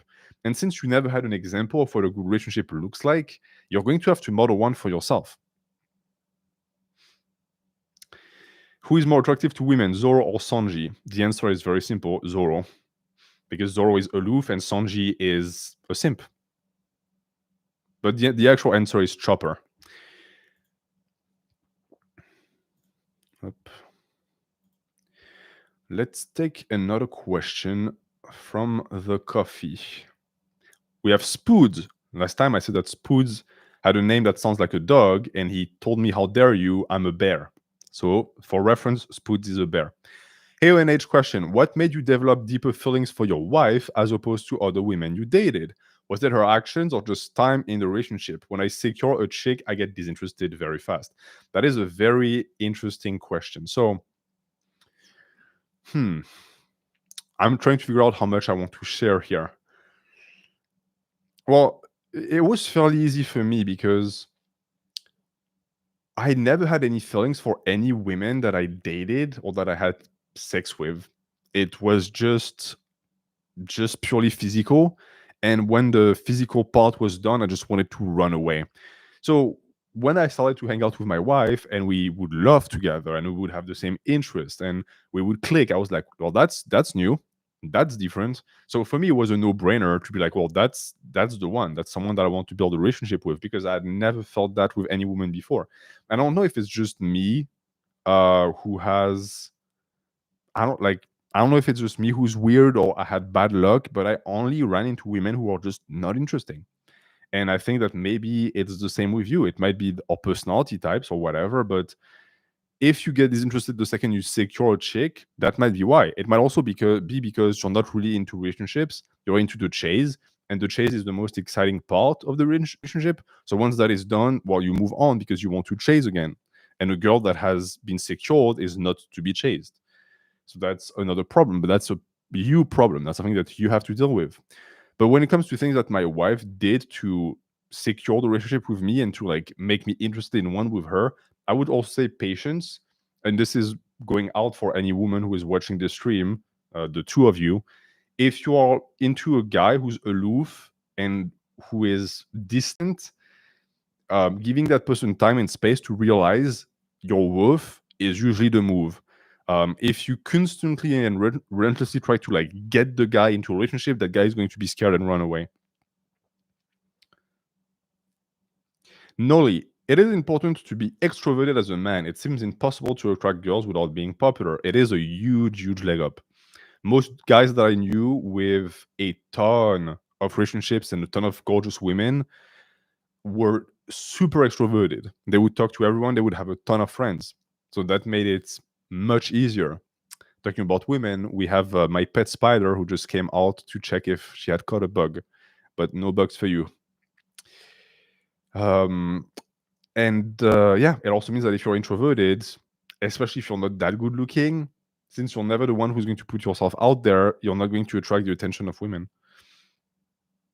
Ah, you are out of time out and you will never fart again? Good. Can we see the spider? No. I would have to turn the camera. Also, she's I have a window, an actual glass window, and the other one is a pan that like prevents the bugs from coming in, and there's a crack, and that's a huge ass spider that came into it, and she built an entire like nest of spider webs in there to catch the bugs stupid enough to try and go through to go into my room. So she's essentially preventing bugs from coming in.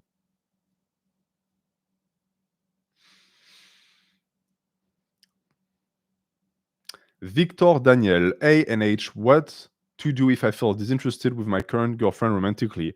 I've only been with her for 6 months, but don't feel much toward her, but she's very nice to me. How to approach this?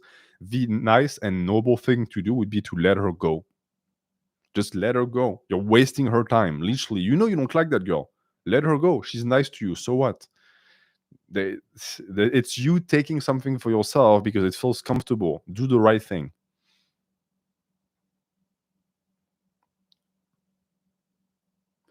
Mr. Sausage, my girlfriend has been very emotionally abusive to me and I am certain I want to break up with her.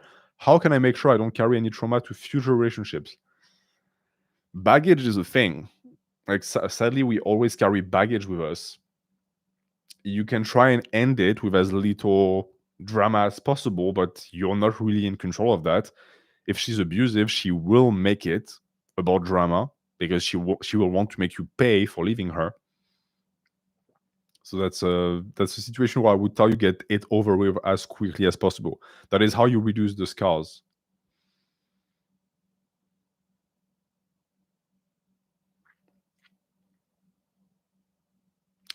Kuroashido, I have a question, but it's kind of long and YouTube doesn't let me type it here. What can I ask it?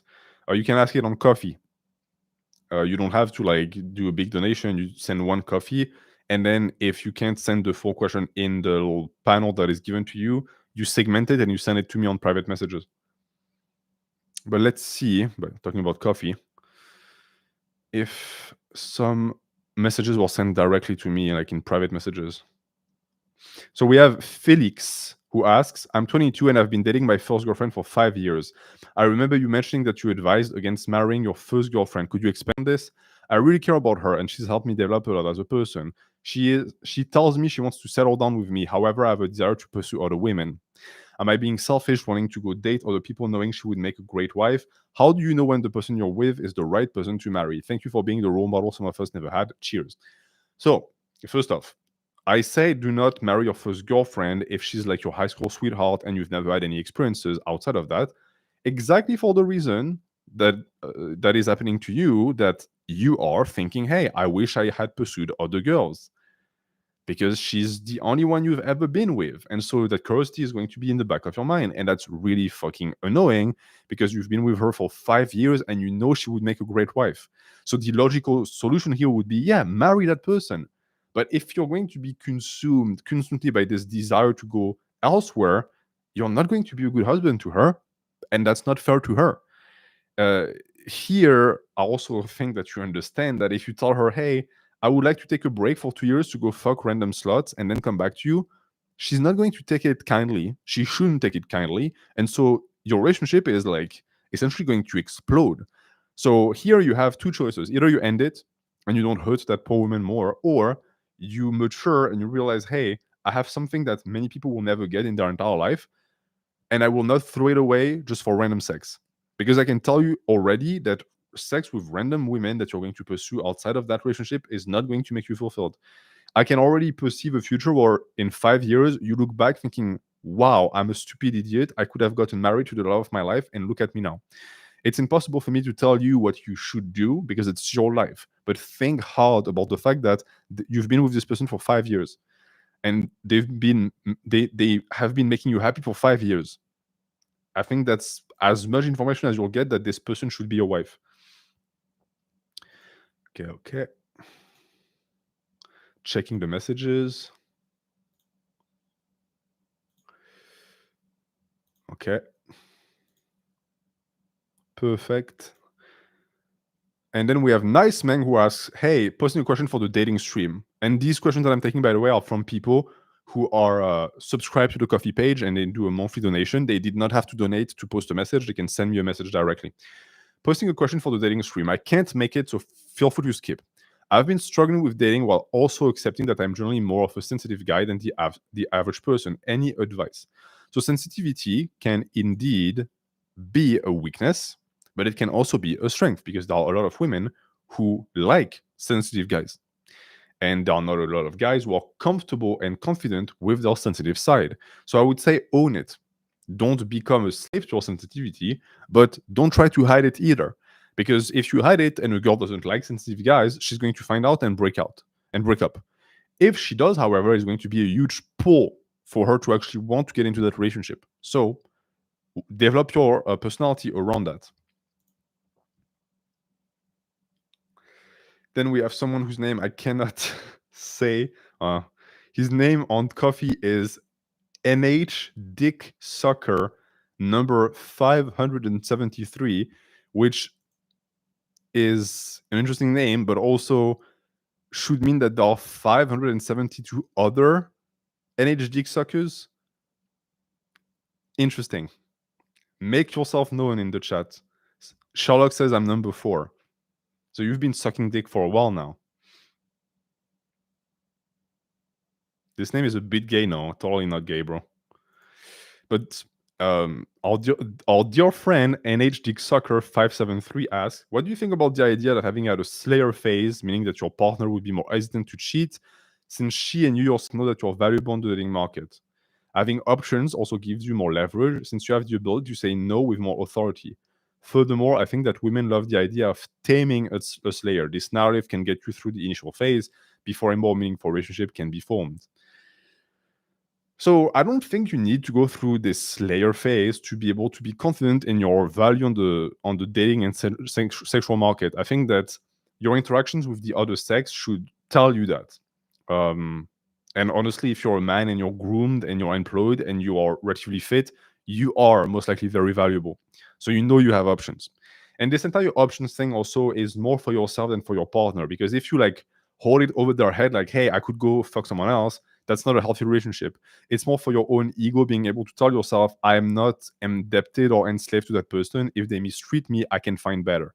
That's how I look at it personally. Don't use it as a leverage.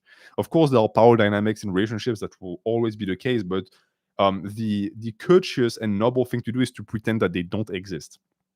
And when it comes to the idea of taming a slayer, that's absolutely true. It's the reason why, if you look at smut or literature that is targeted at women, you find a bunch of ludicrous shit like a werewolf that is being tamed by a girl, and you're like, well, okay, what is going on here? Do you like what is this? Do you like werewolves now? Is this a fantasy? No, it's what the werewolf represents. The werewolf is dangerous, and if the woman manages to get him to not be dangerous for her, then it's a huge win. So that is actually a thing. It's why a lot of women like bad boys. They like bad boys because that way they can turn them into good family husbands. That's an interesting question. Then we have Thorben who asked a follow-up question. So my girlfriend wants to raise our future children Christian, but I'm not religious. I don't know if it's better for them to grow up like that and have the benefits of faith and community, or if it's better to grow up thinking freely and without the dogma of religion. What do you think? So this is the perspective of someone who is going to raise their kids spiritual but not religious. I do think that there is value in being brought up with some semblance of religious teachings and guidances, but you really don't want it to become a this is the rule of existence. Do this or you will go to hell. You have to do this in that specific order. I also personally look at things like religious rituals as a form of superstition that can become damaging to the psyche of children. So all of these things I think should be pushed aside. I think that you could strike a pact with your wife saying, okay, our kids will be raised within the boundaries of Christian morality and culture, but not necessarily Christian, like we're going to church and reading the Bible every single day before we go to bed. I think that's a good compromise. And then when your kids are of age and they can make their own choices, if they want to really convert to Christianity because they find value in it, then that will be on them. I think that's much healthier, because I think that pushing a religion on your kid and like imposing that value system when they're too young to decide what they want from life can be very damaging. So that's a very good question. Actually, I'm interested to see what you guys have to say in the chat about that. What is your opinion on that?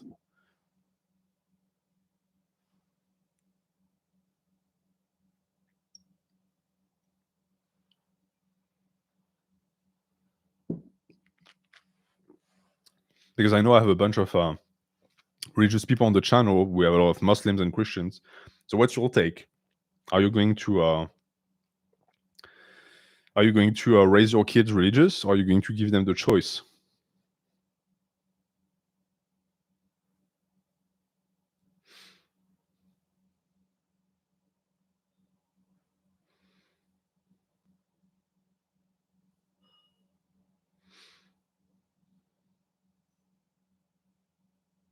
Yeah, I know that if you're Muslim, you're supposed to raise your kids religious, but I'm asking you, and I know it's a loaded question, but I'm asking you outside of the boundaries of the book and of your faith.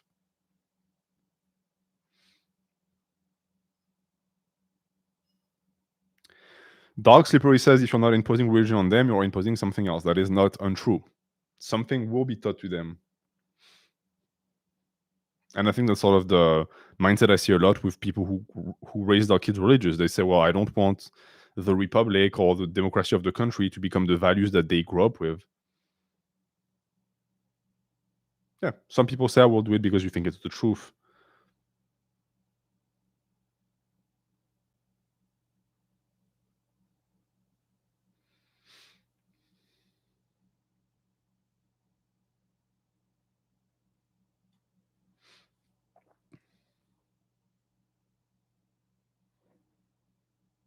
Yeah, some people say it's a good base.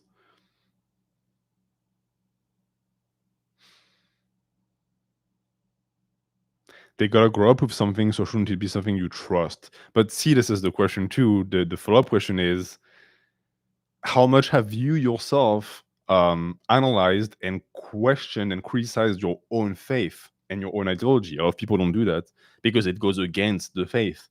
Just being skeptical already means that you're a non-believer all the time. So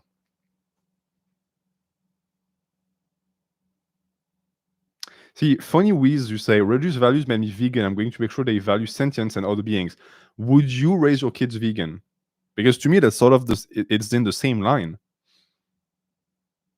My children will grow up preaching the good words of UN Human Rights Declaration.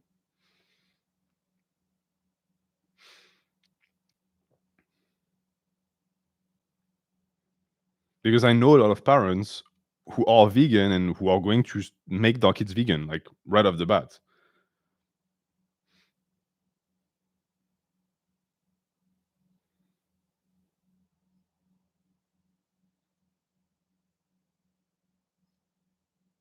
Someone says, I will read Ayn Rand to my children each night. That's perfect.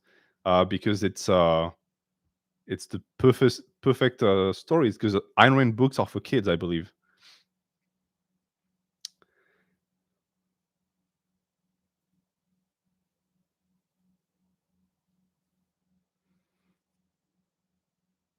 Yeah, it's interesting. I think it's also like the plus of these streams, that we can have discussions like this. Yeah, letting kids have freedom to choose their own belief is kind of a big meme, because it's true that if you allow a kid to grow up without a religion, most likely they're going to naturally navigate towards atheism. And I think that that's sort of the point of people who like preach um, non-believing. They say that's the natural state of humans. I think it's not taking into account that the modern world is like that. And if you are raised in the modern world, that's the value that is going to be pushed on it. Yeah.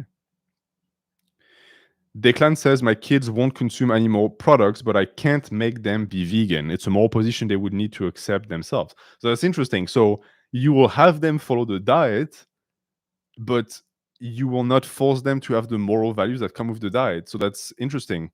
Is it because you don't want to cook animal products for them? That would make sense.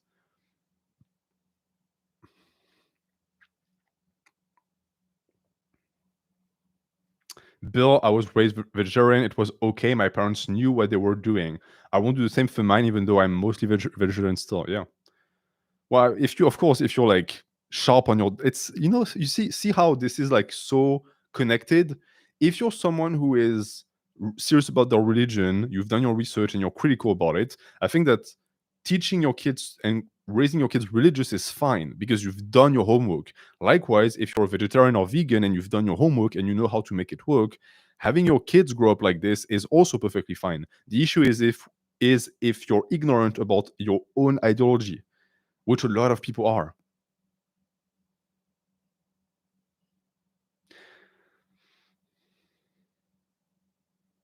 I wish there was a religion based on excellence and morality without all the rituals and worship.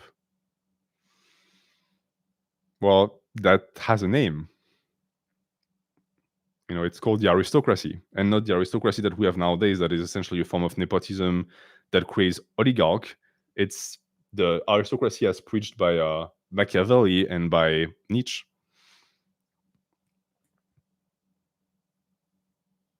My future son is going to watch Dragon Ball and lift weights. That is something I can get behind. Okay, that was a nice little interlude, but now we're going to get back to the questions that we had. That was a good question, Torben. Thank you.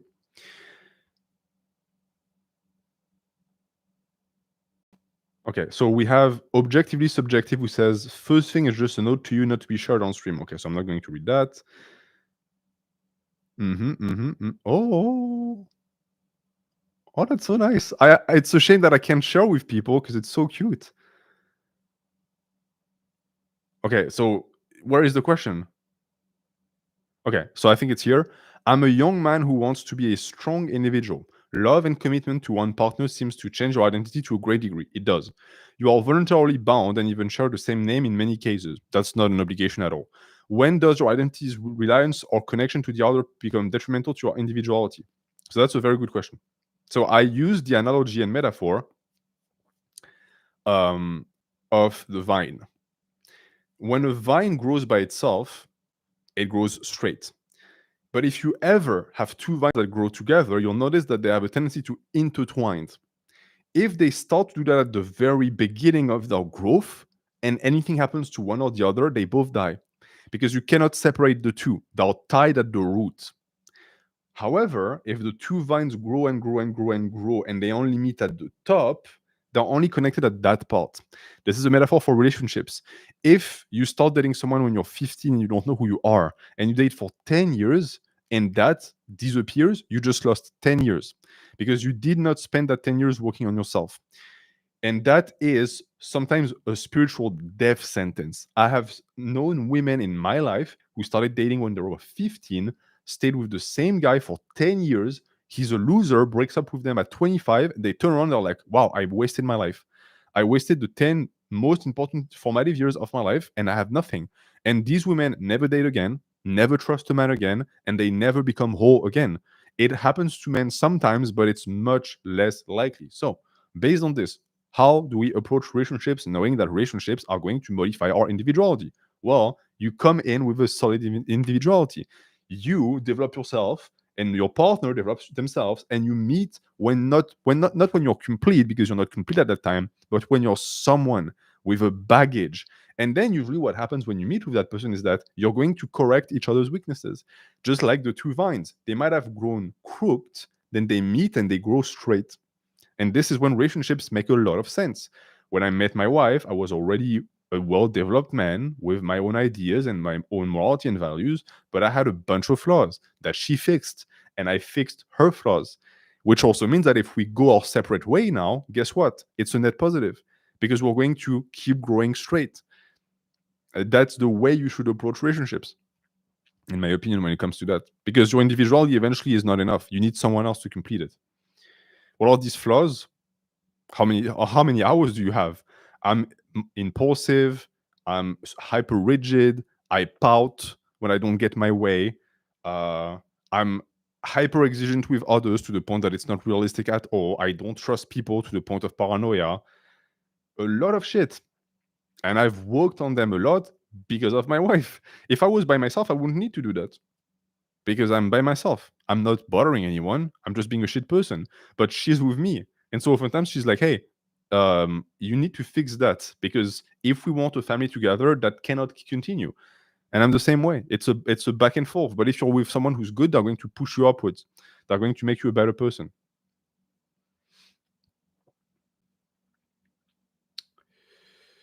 Ouh, il fait chaud, hein?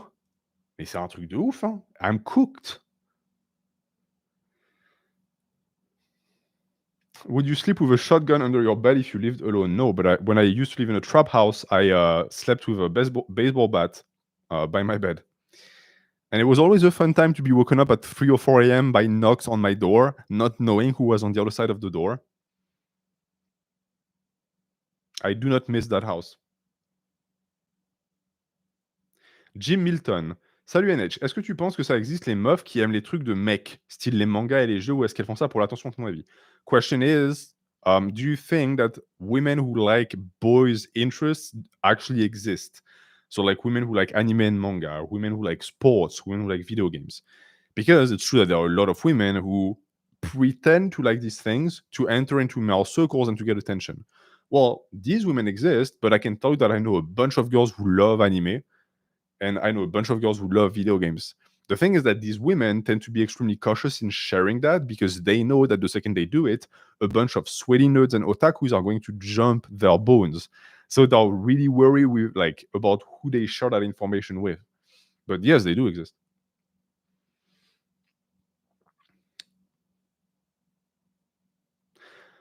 G Mountain, how can you cold approach women without being perceived as creepy? Take no for an answer and look at the body language of the woman. If you approach a woman, she turns her pelvis away from you. She is trying to be as cute as possible. That woman wants nothing to do with you. Let her go, let her leave. If she tells you not interested, like girls in Paris, French girls will tell you pas intéressé, not interested. Like she won't even look at you. She'll do like pas intéressé. Move on. Don't follow that girl. Don't call her a slut. Move on. That's it. You're out. If she stops and if she makes eye contact and if she's smiling at you and she's amicable, that's possibly an in. But even then, you don't know. So have a conversation and then try and see if you can get her number. And that's it. That's how you are not a creep. Okay, let's see another question on coffee. But we had a good question by objectively subjective. We have Kino, who has a cat as a profile picture, so he's a good person. Hi, NH. My best friend's girlfriend set me up with a girl. This girl doesn't like pressure, and I'm having trouble trying to schedule a time to date. Very busy with school and work. How should I proceed without coming across as desperate? Well, simple. It's always the same. You set up a time for a date, and you tell her, "Hey, when are you available?" That way, no pressure. And what do you want to do? Okay. She answers. You set up the date. If she, for some reason, postpones or cancels, it's on her to do the next step. It's on her to come back to you. That way, you don't look desperate. That's it. This will result in being ghosted many times because women will simply not go back to do the first step. But that's how it's done. And he asked, if you answer my question, can you let me know? Kino, yeah, I did. I'm tapping directly. Boom. Okay. Boom.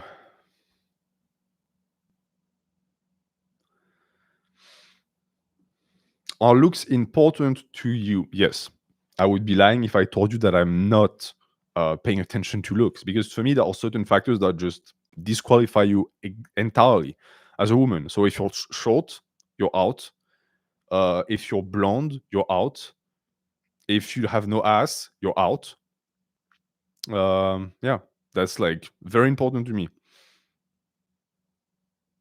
And it, by the way, I love men who say, "Oh, like women are so superficial and obsessed with looks." Men are obsessed with looks because if you ask a woman a list of 10 things that they enjoy in a man, and a man 10 things they enjoy in a girl, you'll find that the 10 things that the man is going to list is all physical, and the girls are going to be a mix of physical and mental. Why blonde hair? Because blonde girls are just not attractive. Sorry. Brunette is all it's about. Brunette or dark hair. That's the way. Funny Wheeze. A&H had a breakup around a year ago and haven't been able to move on. I'm on no contact, but I get reminded on her almost daily and get breakdowns frequently. I'm not able to concentrate. Why do you get reminded of her? Do you still have her on social media? That's a no. You have to block her on social media. Do you have friends who bring her up? Tell them to stop doing that. But you're clearly not over the breakup, so you have to work on yourself. Ah. Ah là là là là. On avait dit pas de paix. C'est donc un time-out qui va tomber. Terrible. You got a short queen. Hey, if you like short girls, the majority of men like short girls. That's perfectly fine. I'm just weird.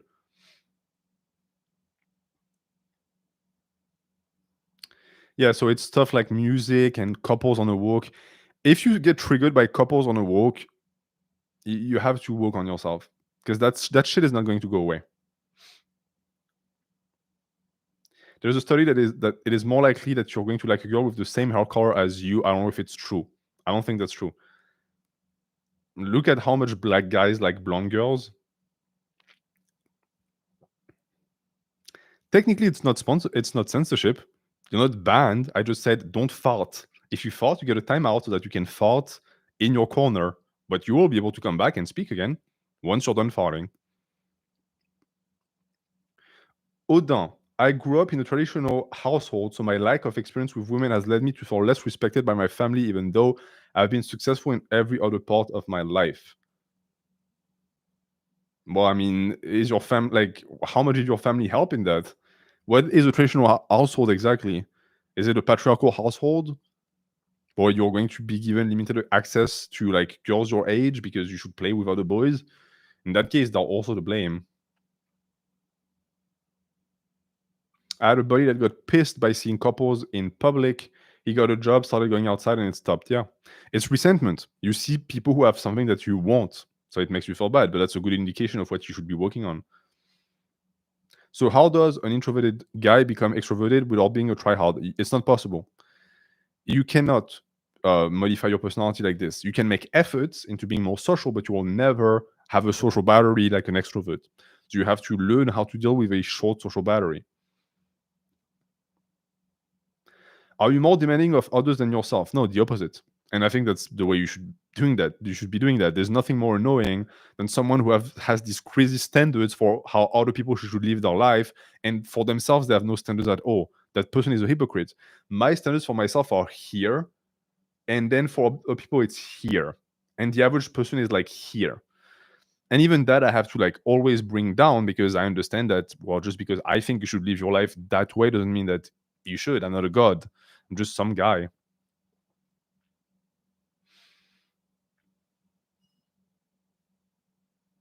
Can we meet and arm wrestle? No, because I'm going to lose. NH, I am struggling with being calm and sometimes being perceived as creepy. I would say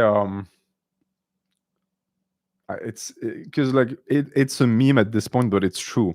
If you're good looking and quiet, you're mysterious, and if you look like Quasimodo and you're quiet, you're creepy.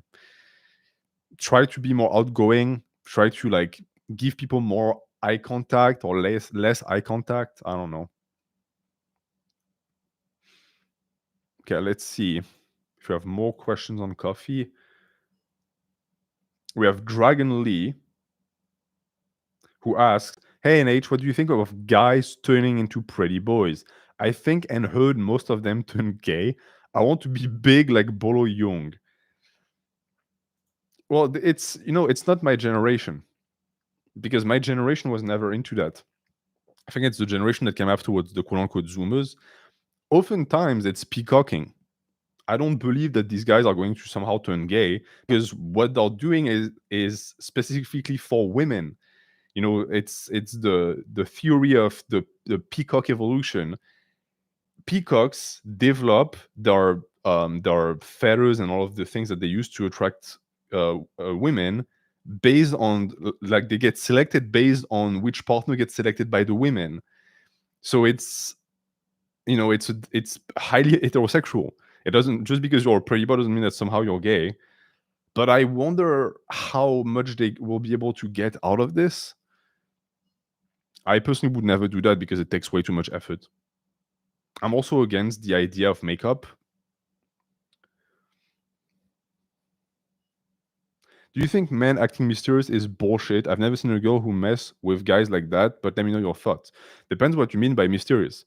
A lot of the time when a woman speaks about mysterious, they don't mean the guy in a trench coat in the corner of the room who doesn't speak. That's creepy. Mysterious is being aloof. So it's not revealing much about you. It's not being too outgoing.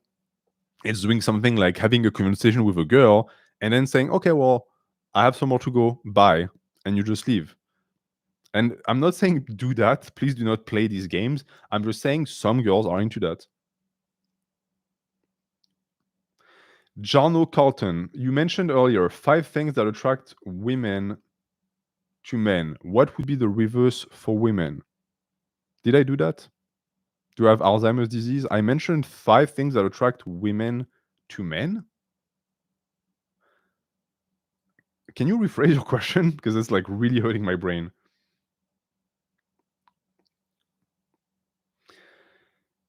Yeah, I don't think I did that. Are you watching the UFC event today in Paris? Maybe, if I have time.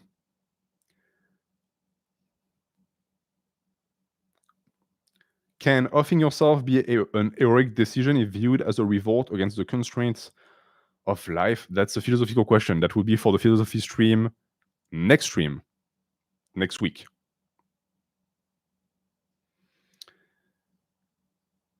Roy Ashir, A and H, I have a tendency to feel like I'm attracted to girls just because they're nice to me. How do I get over it? You develop more self-worth. That way you're not going to go like head over heels over every single girl that gives you the time of day. Some of that can also stem from childhood. I'm not going to get it too Freudian here, but if you did not get a lot of attention um, from your mom, that could actually have a direct correlation in your ability to actually engage healthily with women down the line. Okay. 5 things in men that attract women the most. You mentioned it in the video about manlets. Yes. Well, you have size, and size can be muscle size, but it's also, of course, just height. That's huge. It's very important. There are women who will straight up refuse to date you if you're not a certain height. You have women who have a fetishism for giants to the point that nothing else matters. Like, I know plenty of dudes who look like ogres. They are horribly ugly, but they're big and tall. And they're with gorgeous babes because that's the only thing that this woman cares about. Then you have being protected, which also stems from size. That's very important. Ability to provide resources. Then you have like physical features like face, having pretty eyes. Some girls only like blue eyes. Some girls like big noses. I've heard girls say, "Oh, I like your nose because it's big." It's there are as many features that attract women as women in reality. I think my pet spider is getting desperate. She's looking for something to eat, but there's nothing to eat because you suck at hunting. You had a sting bug in your net like 2 days ago, and you couldn't even fucking deal with a sting bug that wasn't fighting back. Really? She's twice the size of the bugs. Billy Bill, banned from my girlfriend's house because our parents heard some not great things about me. How should I report this? What are these not so great things? Did you assault someone? Because like, if you actually did something fucked up and they ban you, they should ban you, and you should remain banned. Try to make it up to them if it's something that you can actually correct in your behavior. Ruthless Ofifo, hey, what's up?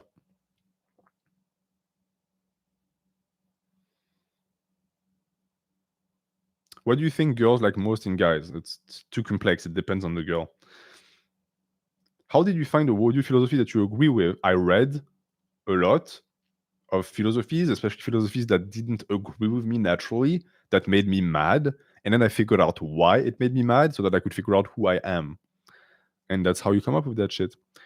And oftentimes your philosophy is going to be a medley of pre-existing philosophies, but if you find a philosophy that you align with 100%, it most likely means that you're a basic bitch. Because if a single book can represent your entire being, your identity is extremely simple. What happened to the planned uploads this week? I got shitty news at my job and I had no time. I apologize for that.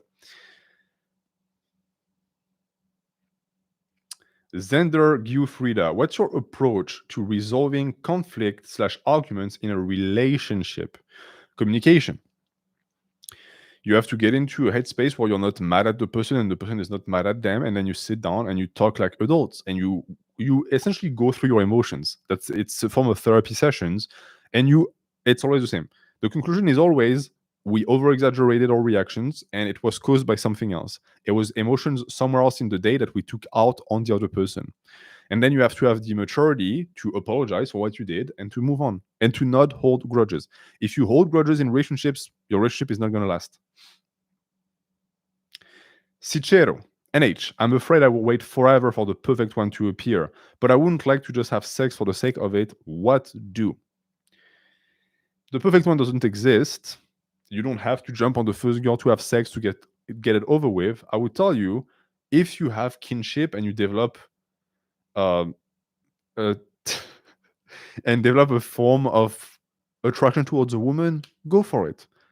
Okay, she doesn't have this or that you want. Well, guess what? No woman is going to have the total package. So if there is 20% of the package, go for it. Hello, Varun. How are you doing? Billy, you are taken out of context. You gave me no context. I cannot take you out of context if you give me no context.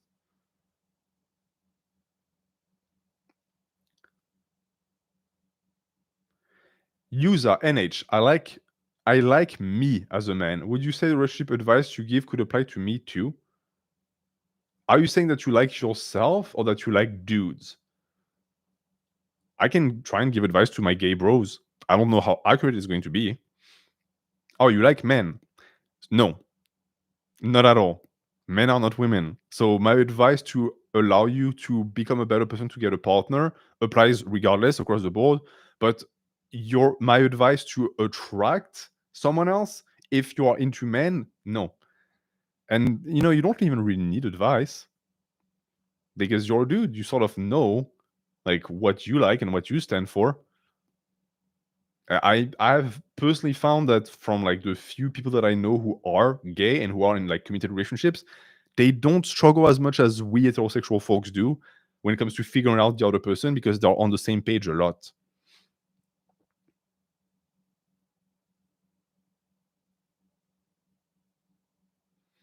Ooh la la. Okay.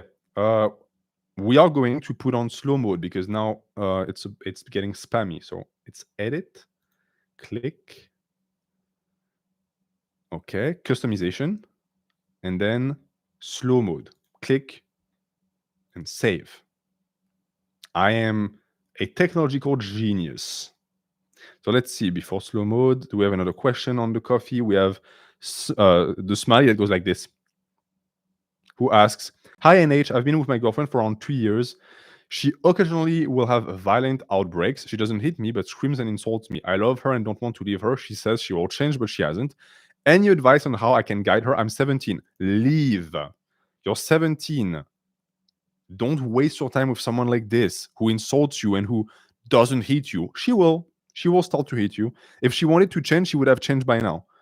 I don't care if she's unmedicated or if she has an issue. It's on her. You do not stay in such a relationship at that young age. It's going to teach you horrible boundaries for your future relationships. It's going to lead you to a life where you're going to allow people to step all over you.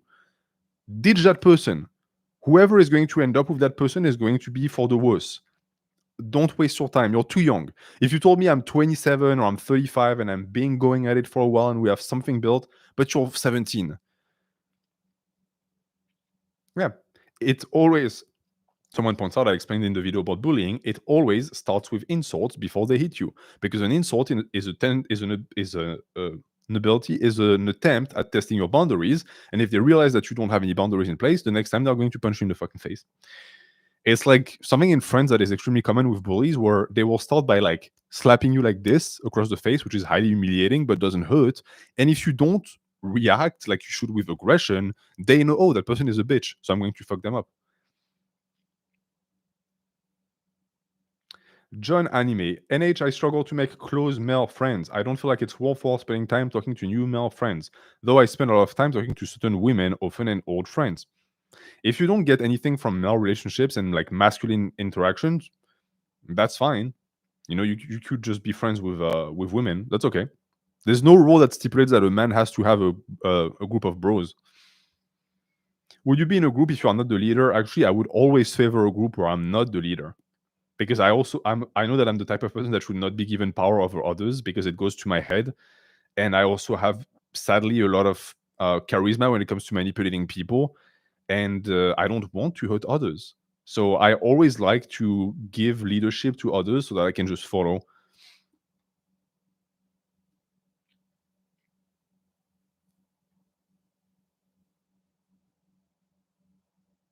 Do you think there's something wrong with men that aren't married or in a relationship after 30? No. It might be a lot of just of your familial context. That means that you are not in a good position to like start dating at an early age. You might be dealing with an overbearing mom or dad that is preventing you from spreading your wings. You might be a late bloomer, but you have to start. How many times have I manipulated people into doing heavy pullovers? Or everyone who's watched the pullover video and who is doing pullover. Mohamed Zedou. Salut NH. Que penses-tu des mecs qui catégorisent les mecs carrés, étudiants STEM, ambitieux, disciplinés, d'ennuyeux? Y a-t-il une part de vérité ou c'est juste l'influence des réseaux? So Mohamed is talking about a trend in France where you have women, girls, I would say, really, who say that guys who are in STEM, who are like ambitious, disciplined, are boring. These women are essentially telling you what they stand for. They want fuckboys who party and drink. These are not women that you want to go for. I understand that a lot of them are pretty, the whole package of big boobs and youth, they're not worth it. You will not be able to build something with that person. And the plot twist being that this person is very likely to go for a guy just like you, who is serious and boring, because that's who makes a good husband, not the fuck boys.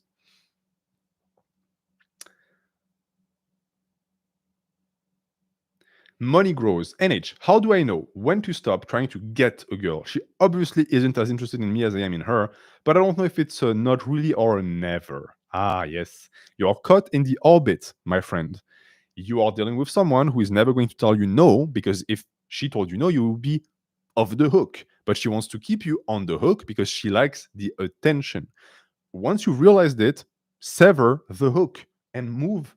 That person is never going to give you the time of day. You'll always be a secondary choice. You'll always be the B team. Don't be the B team. There are plenty of women that want you on their A team. Marco, quel serait ton conseil pour gérer une femme qui manque un peu de confiance en elle et qui a tendance à devenir jalouse très facilement lorsque nous sommes en public? So Marco who asks, how do you deal with a woman who has low self-esteem and gets jealous because of it, especially in public? Well, you have to build her up. A lot of women have low self-esteem. Even all of these like pretty chicks who are in the prime of their youth, a lot of upbringing for females leads to low self-esteem, and that's a completely different discussion. But these women are going to then take it out on you. So they will become jealous and it's going to become a hindrance in a relationship. So it's in both of your benefits for her to work on that and to become more self-assured. You can, of course, always try and like make her feel better about her looks, tell her that you'll never cheat, but you cannot convince a woman of that. She has to convince herself that she's worth it and that she doesn't have to worry about other women. It's also a question of, do you want to go through that shit or not? Because there are plenty of women out there who are very confident and will not give you that type of bullshit. So if you think that she's a project worth working on, then yeah, go and invest the time in that fashion, getting her to lift, getting her to spend more time by herself, more time with her friends, to develop her own abilities. All of that is going to build up her self-esteem.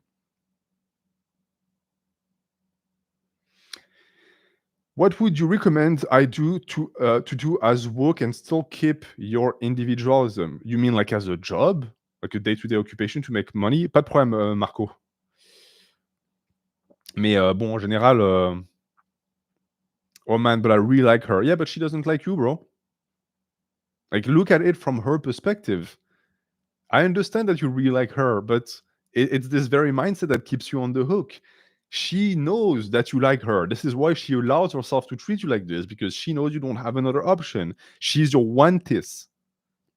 Wantis, I don't know how to pronounce that. Opinion on dating women taller than you. They don't exist. I think I met like 3 or 4 women in my entire life who are taller than me without heels. I'm all for it, by the way. Because it shows that you're confident in yourself. If you can be with a girl that technically has like a higher like height than you and should make you feel less masculine, but you can still retain that like masculine status in the relationship, it shows that you have something. You met a girl who's 6'3". Well, if you like it, put a ring on it. Yes, as a job to earn money, but not enter the rat race. Find something that you can do that doesn't make you hate yourself, that doesn't impact your ability to pursue your other hobbies, and that's it. That's what I do. Just admit you like men already. Doesn't the outfit give it away? How did you find your wife? She was under a rock, believe it or not. How can I get my friends to pursue women more? Why? Leave them alone. NH, I went on 3 dates with a woman I really enjoyed. The dates, she ghosted me for almost 2 weeks. Now, if she suggests another date, should I go on with it? Well, if you were hurt by the ghosting, then ask for an explanation. If you're not hurt, yeah, fuck it, go for it. Mohamed, merci après, faut aussi éviter d'être le dindon de la farce avec ce genre de filles, les party girls et compagnie. Yes, oui, oui. Ou alors, bah, tu peux les transformer elles en le dindon de la farce et les utiliser bah, pour ton petit plaisir personnel. C'est salaud, mais bon. Rolexino, est-ce que c'est mieux de parler à une meuf comme si c'était ton pote ou d'être un peu différent sans forcément jouer un rôle, un peu comme quand on se comporte différemment avec ses parents? So Rolexino asks, how should you interact with girls? Should you interact with them like with your bros, or should you be slightly different without putting on a mask? Yeah, you should not treat your your potential partners, like dating partners, as bros, because that girl is going to get the wrong idea. She's going to think that you're just into it for a friendship. There is a specific mean of interaction and communication that you have to adopt with women that you like, and it's like flirtatious, it's playful, you know. It's once you see it, you know it. You know, when I see a guy with a girl in public, just looking at the guy's interactions with the girls and the way he behaves, I know what the fuck is going on here. I know if they're sisters. I know if they're sister and brother. I know if the guy is trying to hit. I know if they're in a relationship. I know if they're married. You get a lot of information from just looking at the guy.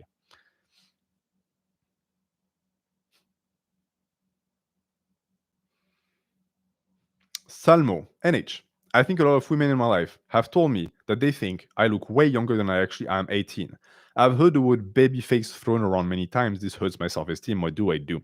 Yes, unfortunately, having a baby face for women is a great thing because you look youthful for longer, which is a quality. For men, it's a detriment because men, for us, youth is a flaw until you hit your 40s and 50s. Then looking younger is a good thing. So you can do many things. You can lift; it's going to make you look more masculine. Walk on your neck. You can grow a beard. Beard is the makeup for men, and that's pretty much that. I mean, you cannot accelerate your aging process. That being said, I want you to know that yeah, you're 18 and it sucks now because you look like a baby. But when you're 35 and you'll look much better than all of the other guys your age that are going to look burnt out, it's going to be good. King of Coes, NH. Why do I like women who are mean to me? Maybe because you like to be chased. Maybe because you like difficulty, you like girls who play hard to get, and so for you, when a girl is mean to you, it's a challenge, it's an extra challenge.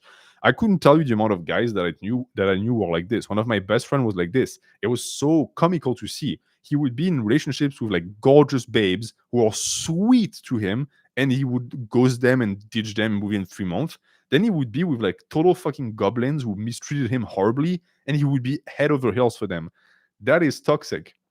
To a certain degree, it's toxic because it's going to constantly put you in relationships with people who don't treat you properly.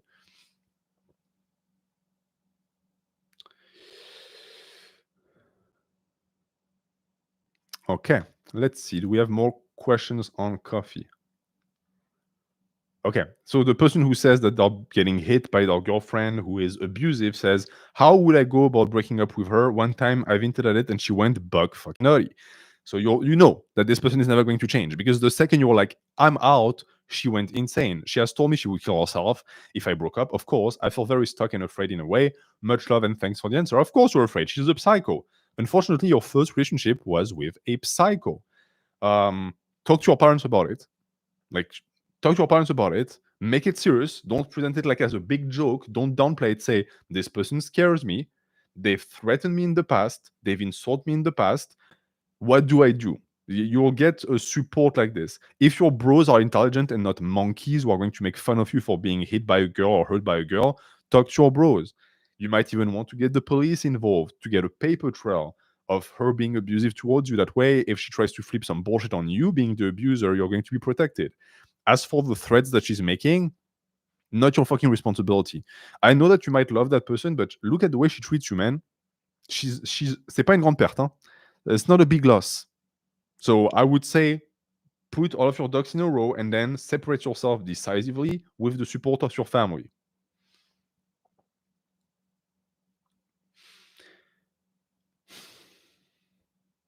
Do you think women lie when they say that they don't want men with big muscles? I think their standards for big is real different from what an average lifter like us would think. Brad Pitt in Fight Club is big. That's all you need to know. The guy was like 155, soaking wet. For a girl, if you have pectorals, if you have a six pack and slight biceps, you're big. Outside of that, anything above that might be seen as like too much. That being said, I personally can tell you that I've never had a woman tell me I'm too much. So I'm still within the boundary of what is acceptable. I think that when women say I don't like big muscles, two things is happening. One, they're talking about PEDs and people who are enhanced. In this case, yeah, they don't like that. Or two, it's front.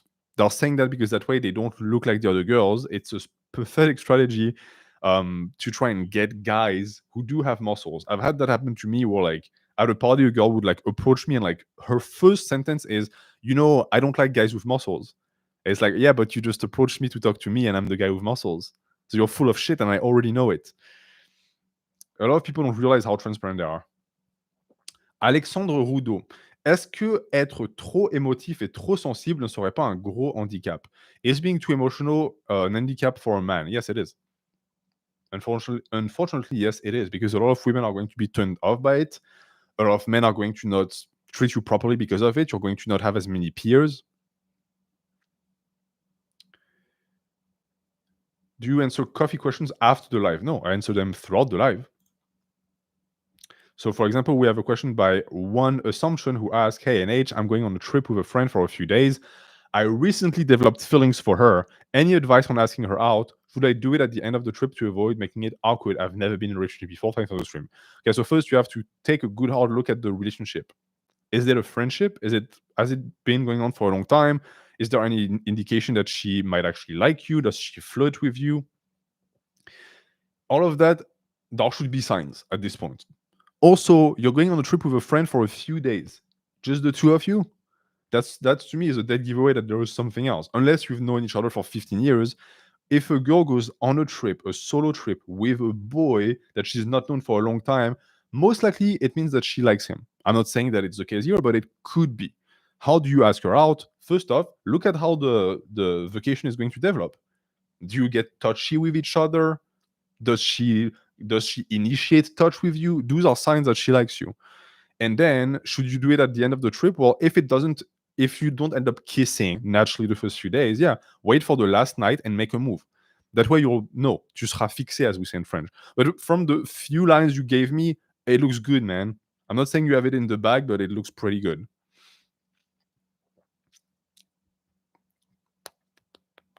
Okay, we have a bunch. Oh, we have a bunch of other questions. Wow, okay.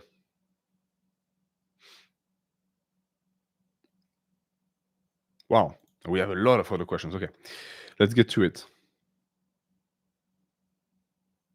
Spoods, I already answered your question, so that's good. Okay, good. So we can start directly from Benjamin. What are some good locations or strategies to meet girls while in college other than approach 9 billion random girls on the street? So in college, you have clubs. So things that you join willingly. Can be sports clubs. It can be anything related to culture, book clubs, discussion clubs. They exist. You can just chat up the girls in your class. That's what I've always done, because the classroom is like the perfect setup. You can see everyone. You see everyone on a weekly basis or bi-weekly basis. You have a similar interest because you're on a similar discipline. That's perfect. Start chatting girls up. Worst case scenario, you get people that you're going to be able to get notes from. And then you have the social groups on college. So usually you have a coffee shop on college. You have a bunch of spaces where people hang out, like outside, park benches, etc. Try to go out and meet new people that way. And then, yes, approach. But don't become the guy who approaches every single girl that they see. But understand that every single day is a new opportunity.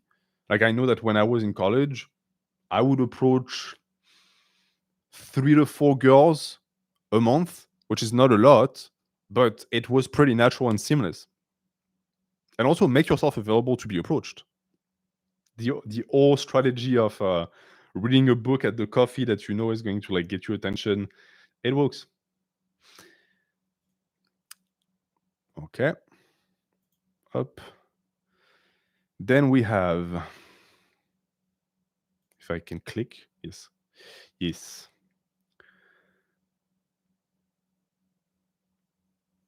Okay, that I read already. Just to be clear, I know that this is not something that I should do as a streamer, but you don't have to make a donation if I've already answered your question. Like, you don't owe me money because I answered your question in the chat. I see people who go after I answered our question and who give me money for that. That's very nice of you, but you don't have to do that. Okay. We have Trip and Dare. LONH, I got cheated on 4 years ago, and since then I've harbored a resentment and fear towards women that social media and porn makes even worse.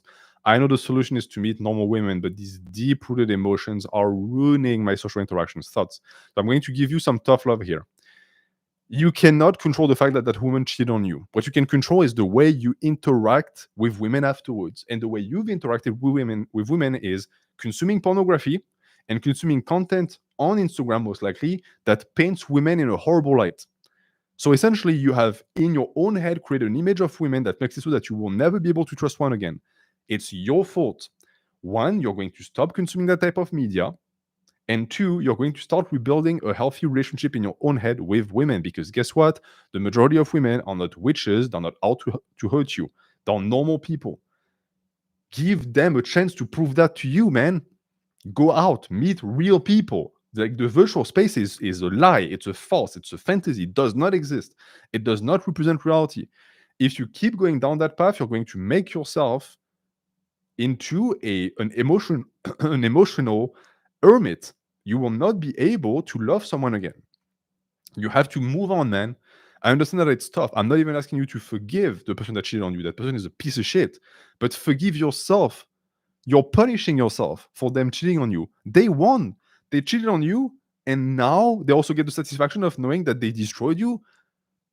Like, no, you should have an emotional reaction to this. No, you will not let this happen. You will not let this one woman color the way you think about other women. That's just unacceptable.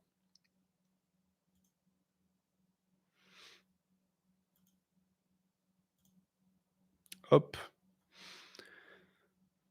And I'm going to say it right away, but we are going to stop the super chats on coffee, please, because I have a bunch to get to, and I want to cover every single one of them.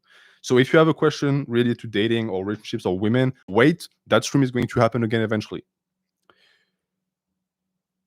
Okay. Then we have True Viking Heart, who asks, how would you go about finding a wife in a small town, 20,000 people? Going to school again is not in the plan. Well, you live in a very small pond with not a lot of options. So you go to your community events, you go to church, you try to meet women organically, and if you can't, go look somewhere else. Why are you limited to finding a wife here? Why? Because the other ones are further away? If you are struggling to find someone in that small place, most likely there are women in other small places who cannot find a man. So why not try to go for them?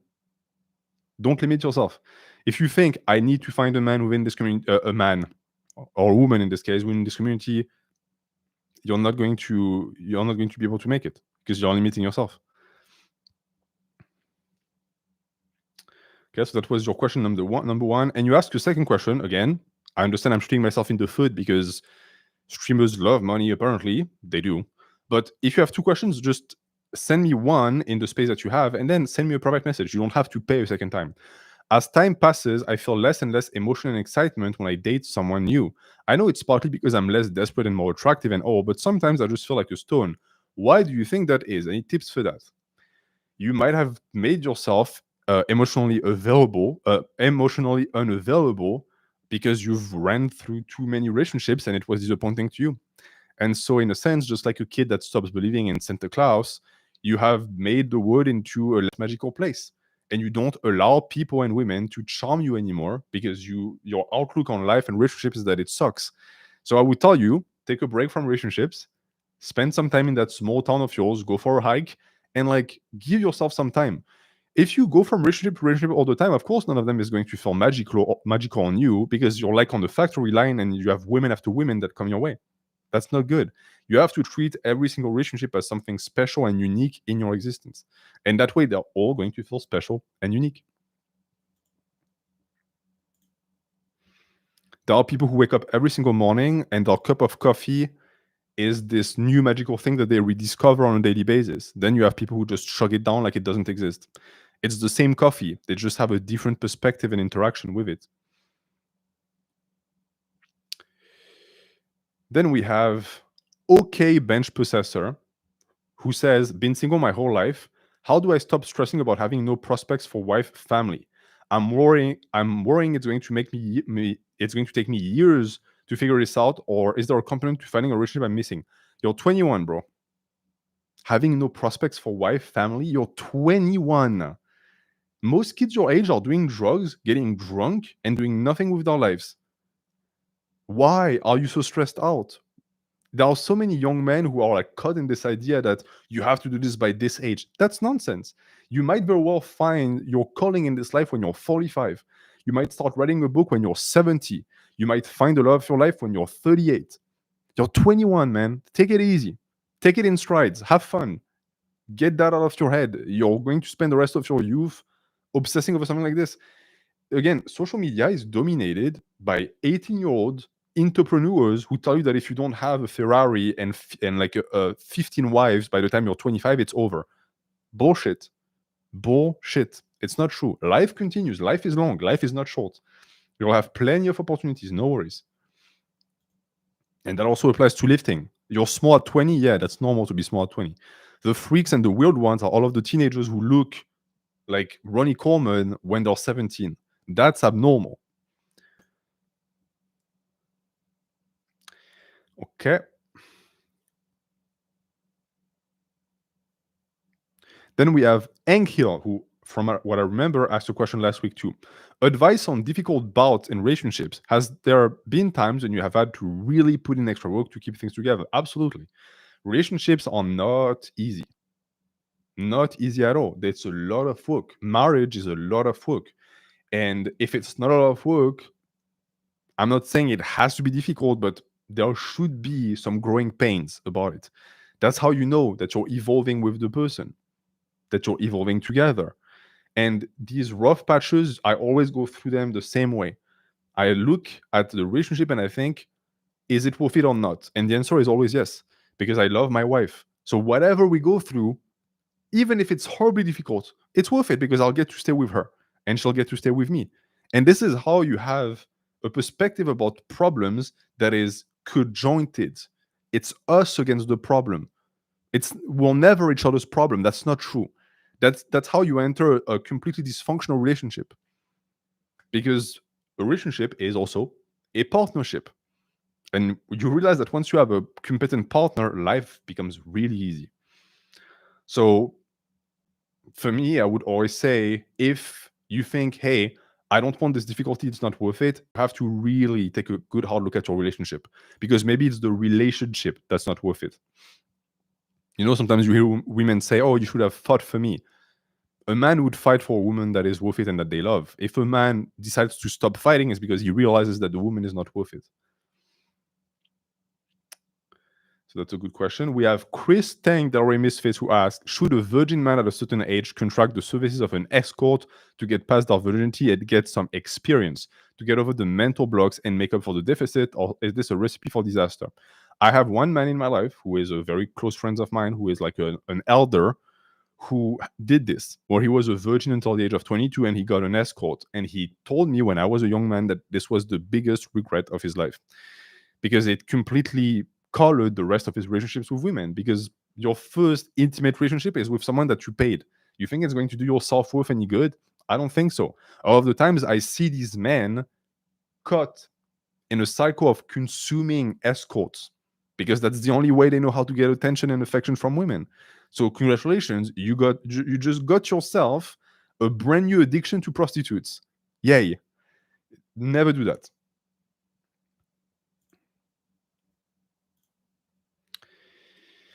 Up.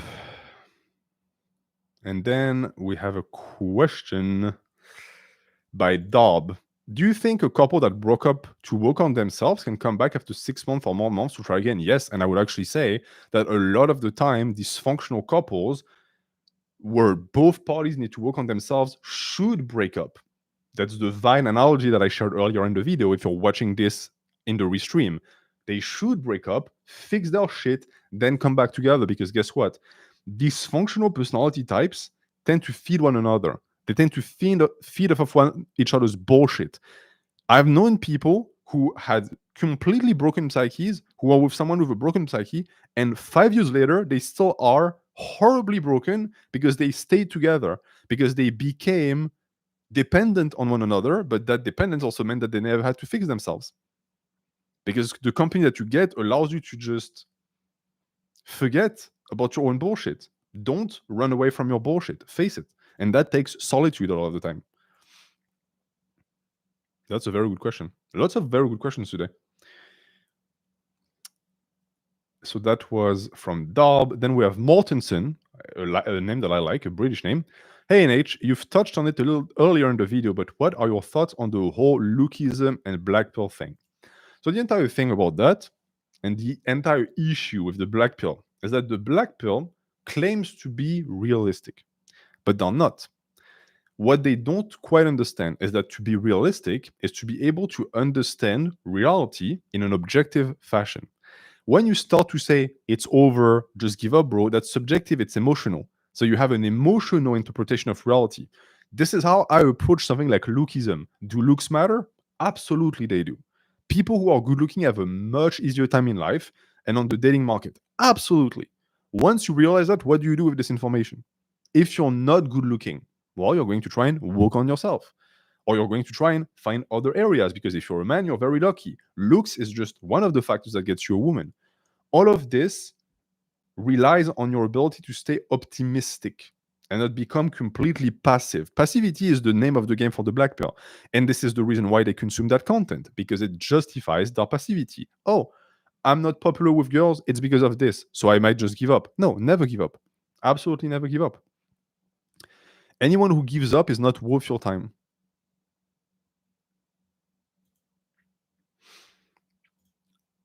So that was from our friend Mortensen.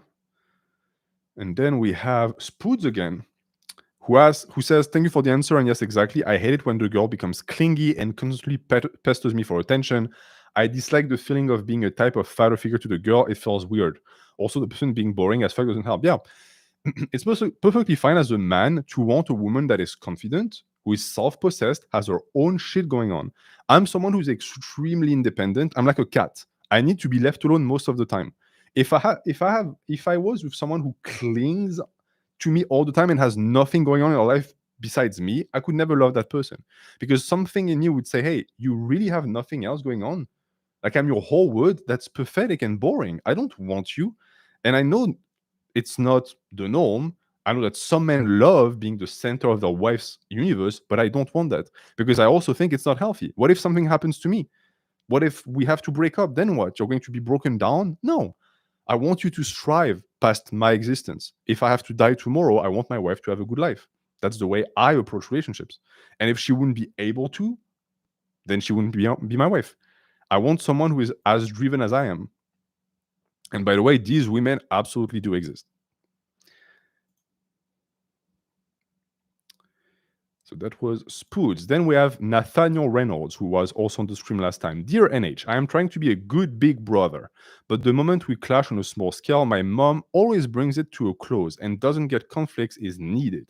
As such, he doesn't respect me, so I suppose you're small bro.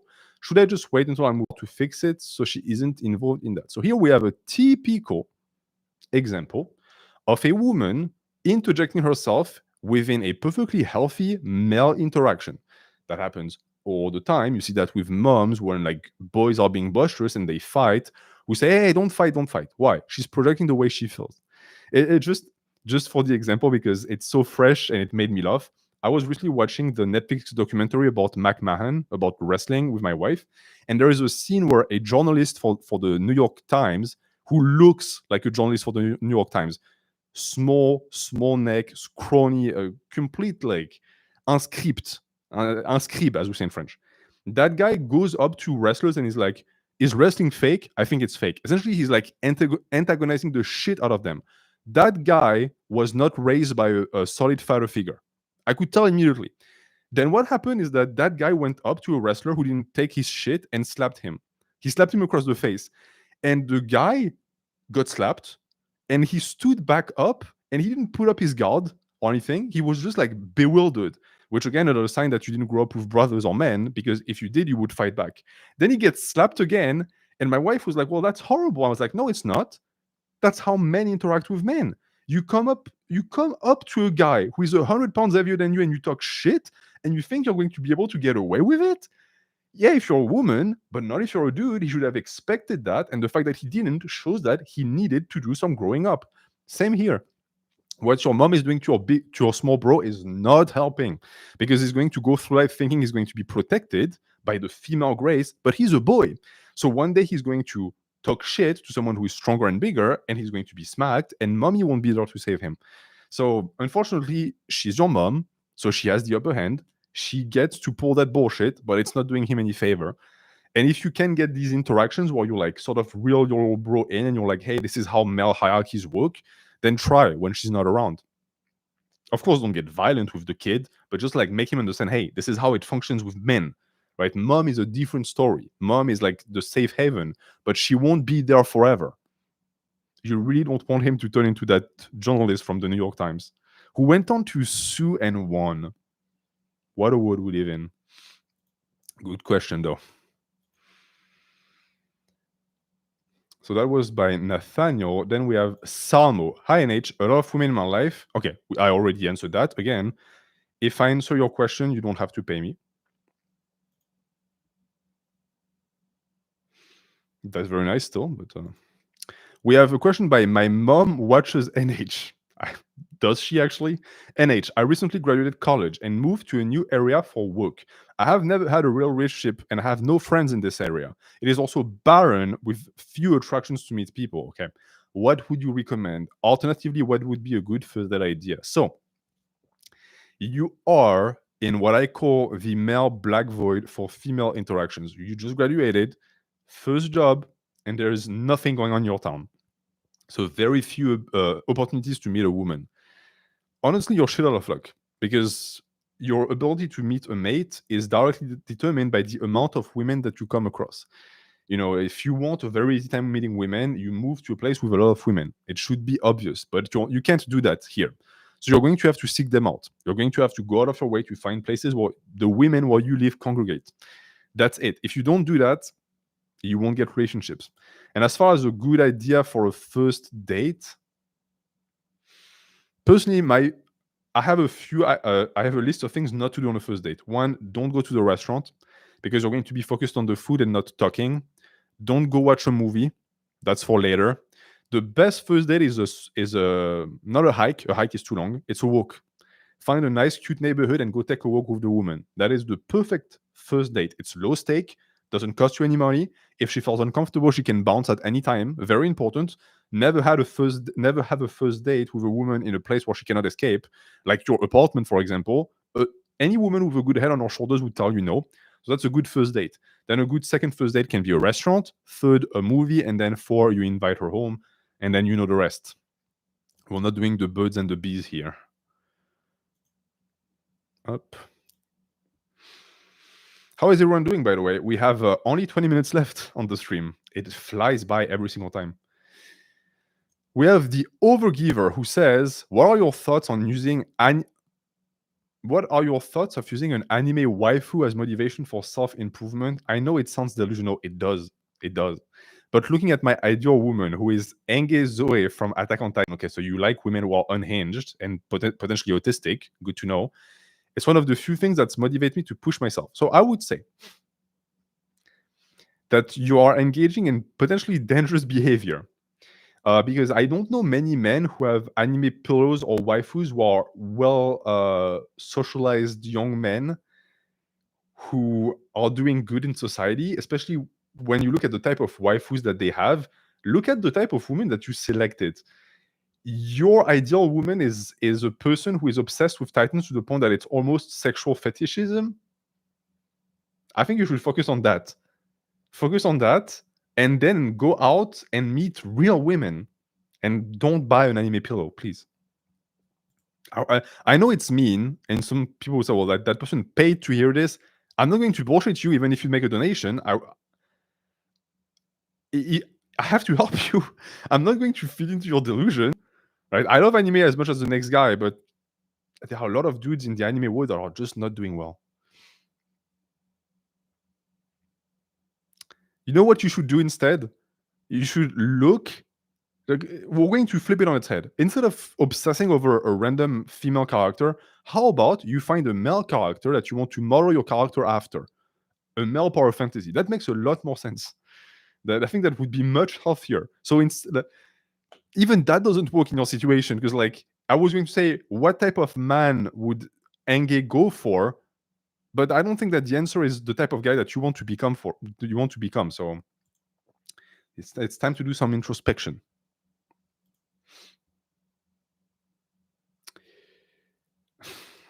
Someone who named themselves in England is superior to France, which we all know is bullshit. Have you seen your food? Says, how important is money for securing a good wife? I graded with distinction in computer science, and I'm currently selling my soul for a very good price. But I want to take a pay cut to work as a firefighter.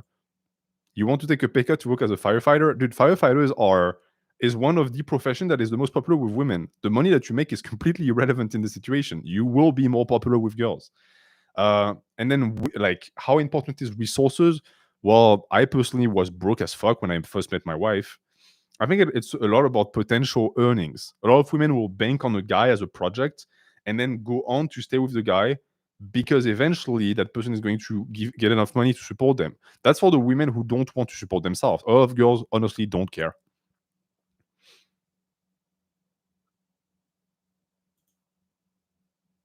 People who say England is superior to France, you're outing yourself as Brits. I know, because the only people who say that are people who live in Great Britain. No one else on the planet says that. I think you're delusional.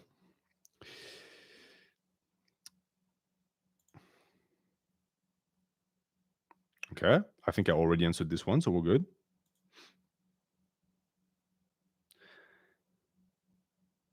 Okay, and then we have Banana Boom who says, I had to go to the other office out of town 5 hours away for a work thing.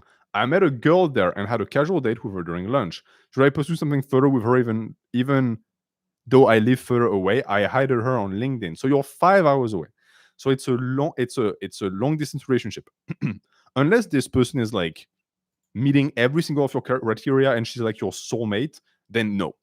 Honestly, no. I just think you're like idealizing a person that you had a good first date with, but they're 5 hours away, man. That's just it's a deal breaker. If you dated a woman for 3 years and then said, I'm moving 5 hours away, should I keep the relationship going? I would say yes. You met that girl one time. Unless she's like super into you and she's like, yeah, let's travel back and forth, then maybe. But if she's like, meh, you no, you're better than this.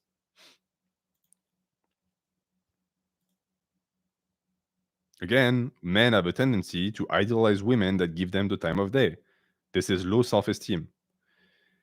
Okay, we have Chris Tang Dare Misfits who asks, you've said that for short guys, their height can filter out vain women. I agree with you, but I know some guys will turn around and say that means these women aren't physically attracted to you. Just because you're short doesn't mean you're not physically attractive, right? Correct. But height is a physical attribute. And that's unfortunate, but that's a preference. And you cannot, like, short men, I understand you're discriminated against. I agree with that. But you cannot negotiate with people's preferences. So when a woman says, I won't date you because you're short, she doesn't exist anymore. She's out of your dating pool because she has this hard preference. There are plenty of women who do not have that hard preference. So you go for them. And then we have another question that just came in, even though I said to stop asking questions because the stream ends very soon and I don't want to not answer all of your questions. So, there's two of them. Guys, stop. C'est pas bien. I'm going to answer, but stop it. Rohin asks, to what extent do we need to find the ideal partner we are compatible with, and how much should we settle for good enough and learn to deal with and accept differences? It's a balance. I think that there are certain traits that are not negotiable. You know, for me, for example, I cannot be with someone who's stupid. I just cannot. I need someone who is going to stimulate me intellectually, or else I'm going to get bored and I'm going to leave. So when I started dating my wife and I realized, oh, she's really intelligent, I was like, damn, okay, we're on. And whenever I dated a girl who was like an idiot, which happened a lot because I dated a lot of American girls, I was like, okay, we're not going to last because you're not going to give me what I want. That's a hard boundary for me. Simple. But there are other things where I was not 100%. So, for example, kids. I wasn't 100% about kids. My wife wasn't either. That was okay. It's something that we negotiated afterwards. You cannot have a list of things that you need or else no. You can have a few hard items that you require that are realistic. Okay, if your hard items are you need to be 5'4", 100 pounds with like triple D tits and a massive ass, You're not being realistic here. That's not good. Okay, it's like the entire trad wife thing. I need a girl who has never promiscuous, who never did drugs, who never drunk, who doesn't listen to rap music, who doesn't drive, who has both her parents, who has a trust fund. No, you're just deluding yourself. You'll never have that. So understand that, yeah, a lot of us have to deal with things that we're not 100% on board with, but maybe that person is going to change your mind. I had a lot of things that my wife is now that when I was growing up, I thought I wouldn't like that. Now that I have it in my life, I'm like, yeah, actually, I vibe with this shit. Like, but personally, I know it's all a bit weird, but I like when my wife pushes back on my bullshit, because it's always in this moment where I'm like, yeah, that's why I picked you. It's because you check my bullshit.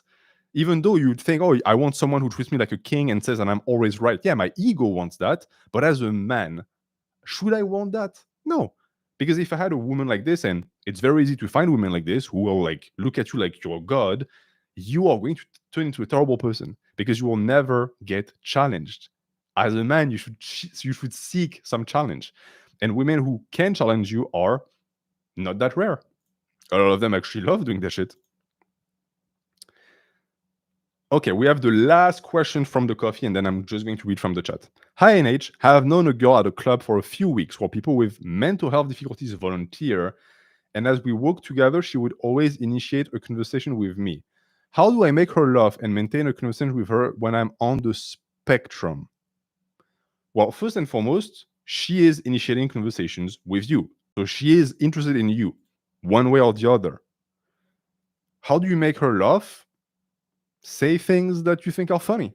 And if she doesn't laugh, it means that she doesn't align with your sense of humor. And if she does, bingo, you're in. Honestly, humor and comedy is very important to securing a woman because they love it. They love having a man who makes them laugh. But I've found that people who have this like clown personality and who try too hard, they fail times and times again. A lot of the times, a girl is going to like a guy because she likes his natural style of humor. My wife thinks I'm hilarious, even when I'm not cracking jokes. I think she's hilarious, even though I don't think that the average person would think she is. It's a preference thing. And she's already demonstrated that she has a preference for you. So you're good. G bad. I answered every single question on coffee, my friends. Every single one.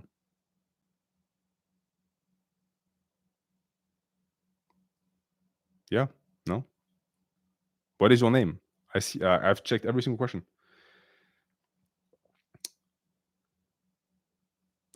Waouh. Et j'ai chaud. Qu'est-ce que j'ai chaud.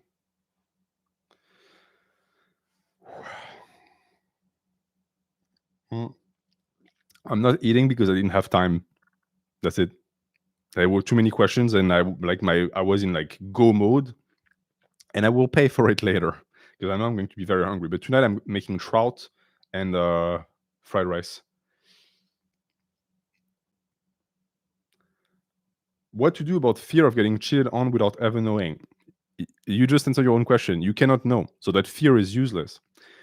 There's a girl that I believe that can be someone I want to be with, but she's religious and mentioned she doesn't want to date. What should I do? She doesn't want to date. So unless you are willing to put in the work to convince someone who is religious to go against their religious beliefs, give up.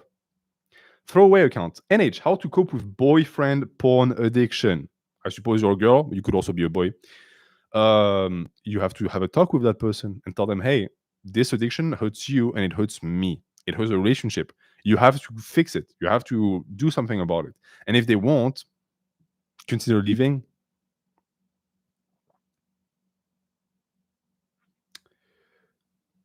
How to get over a girl that you broke up with. Often breakups are presented as zero sum, good for the person breaking up, bad for the person being broken up with. But what do you think?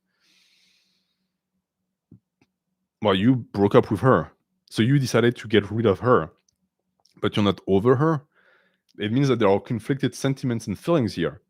Try to be honest with yourself. Why did you really break up with that person? Did you break up with them because you were afraid of commitment? Because you were afraid of growing up? Because they brought up feelings in you that you were not comfortable with dealing with? Because you were afraid of being vulnerable? Before you even think about getting back with that person, answer these questions for yourself. Is porn cheating? No. The only thing you're cheating with porn is yourself. How did I decide on my career? I took the first job that would have me, and then I got trained because I don't give a fuck about my job.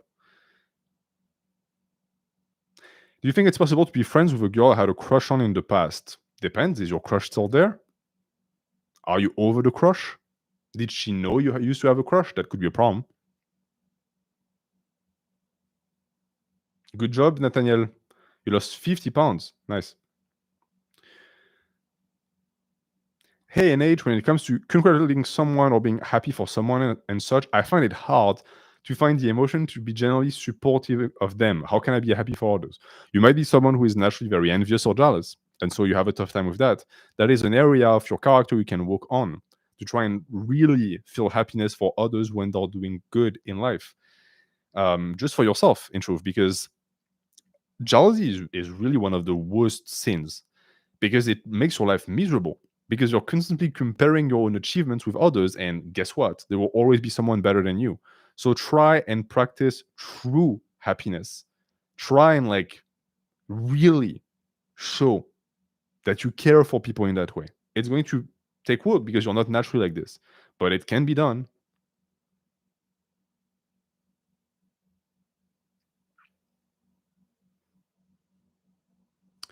So someone told me that they sent me a follow up.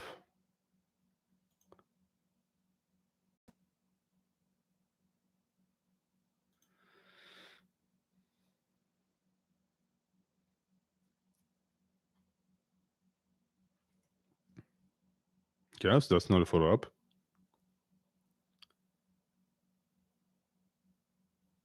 Yeah, so the person again who gets abused by their girlfriend, but he's in a Stockholm situation, tells me, she's mean, but she's beyond kind when she isn't. Okay, yeah. Oh, guys, I totally beat the fuck out of my friends, but when I'm not beating the fuck out of them, I'm nice. Bro, it doesn't work like this. It's a sum. If someone is mean 50% of the time and nice 50% of the time, they're mean. You understand that the average person is not like this, right? What you're going through is you're going through the typical cycle of abuse. When the person is mean to you and makes you feel bad, then they're nice to you to make you to stay, to get you to stay, then they're mean again. This is textbook abuse. You're 17, you don't know it yet. I've been through that shit. Leave. It will not get better. You're coping. You're saying it in your message. There has to be something. Leave. There's nothing to be salvaged in this person.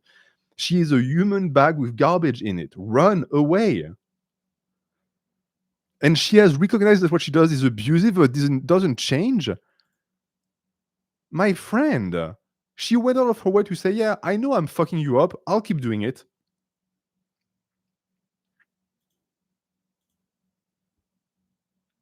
And Viking Heart says the reason why you live in a small town is because you live in Iceland.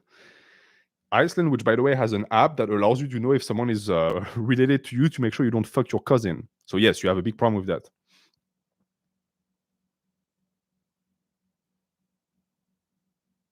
Yeah, you'll be fine. You're tall and jacked. Um, your name is True Viking Heart. Do what the Vikings used to do. Go to another country in Europe and bring back a wife. That's your best bet.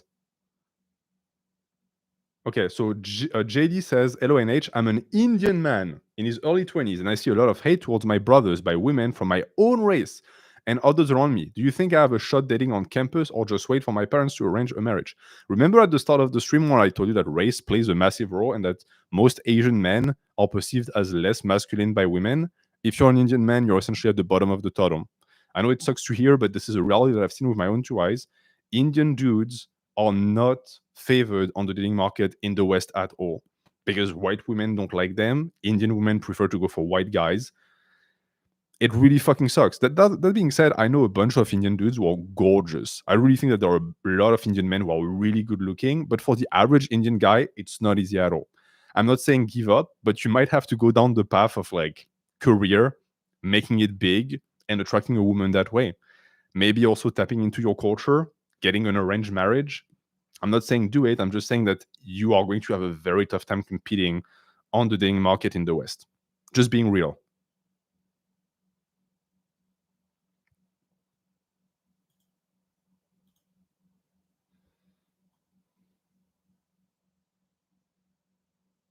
So Darb, who asked if it's possible to get back together with someone that you broke up with, to work on yourself, said that you used to be insecure and she was dependent on you, so codependence, and you separated, but we have intentions of coming back to each other once we fix ourselves. I think that's beautiful, man.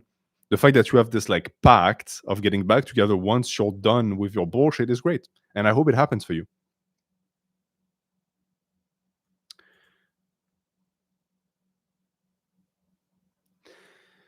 And then the person, one assumption who is going on a dating trip, and this is why the coffee is so great, by the way, I can actually answer follow-up questions when you give me more context, says they met the woman they're going to go on the trip with online. Does it change your answer at all? It's also long distance. Actually, it reinforces my answer. Because online, she has the choice of going out with you or not, and she decided to go with it. So in my opinion, she likes you, guy. Go for it. If you get shut down, I don't know what the fuck is going on, honestly, because these are mixed signals. But that is that for the coffee, my good friends. Mm.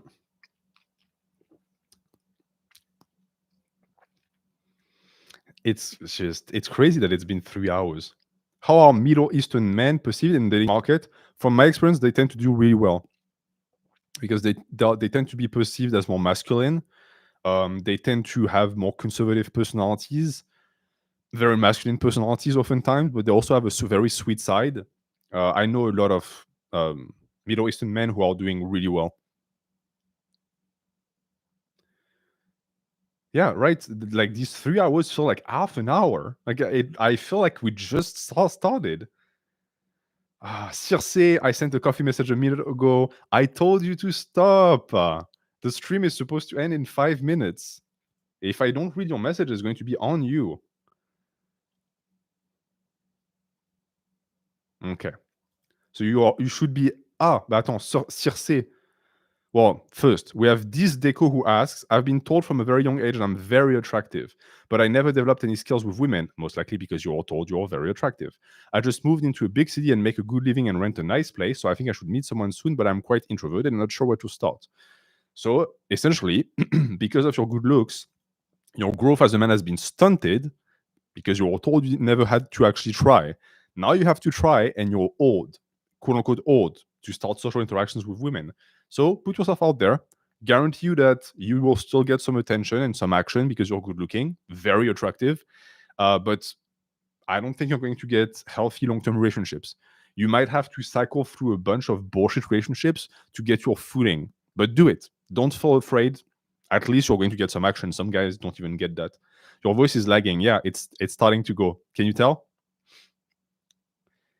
And if I give a scar for myself, do I think as an Asian guy I can be more masculine? Please do not do that. Why are we supposed to respect women if they behave like this? I suppose you're someone who is a minority, and this is why you're saying that.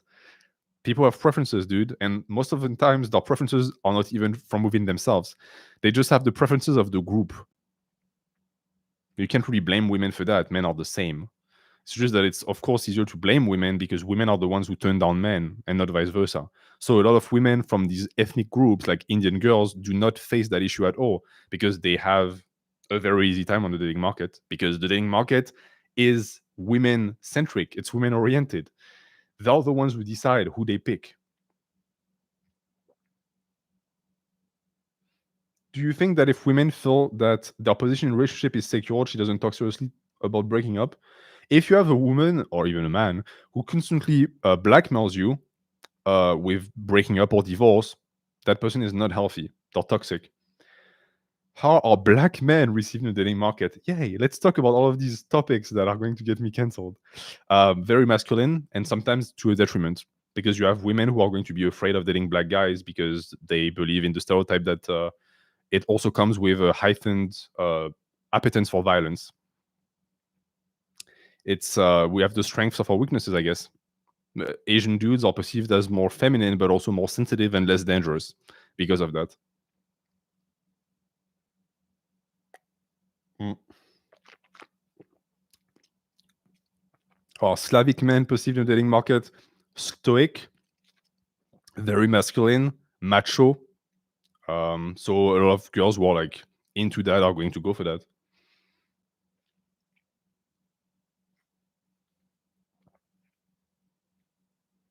Yeah. And also, you have people who say, I've never thought about race when it comes to dating. I'm Asian and I get a lot of success with women. You also have people who really don't care. But the truth of the matter is that a lot of people do care a lot. So I'm not going to lie to you guys because I know it plays a role. What about British? If you're British and you have a woman in your life, you should count yourself lucky. But she's most likely British. So, in a sense, punishment fits the crime. Does your wife agree with you in the political side? No. And I would not date her or be with her if she did, because she would be a complete weirdo. And my ideology in a woman is not good. And my wife, who's laughing in the other room, who is listening to every single stream, by the way, so that she can come in and kick me in the face if I say something she doesn't like. Will there be a politics stream? No, not at all. Politics tend to attract the worst people. People think that like talking about dating attracts like a weird crowd. Look at the crowd today. The stream and the chat is perfectly fine. We had a good long philosophical discussion about dating and relationships and power dynamics. Will you ever do a face reveal for your wolf? I don't have a wolf, so no. People say that I flirt a lot with people. Is that a problem when I don't see it myself? When you get in a relationship, it could become an issue if your girlfriend perceives you as being like potentially disloyal. But having a flirtatious personality usually is a plus.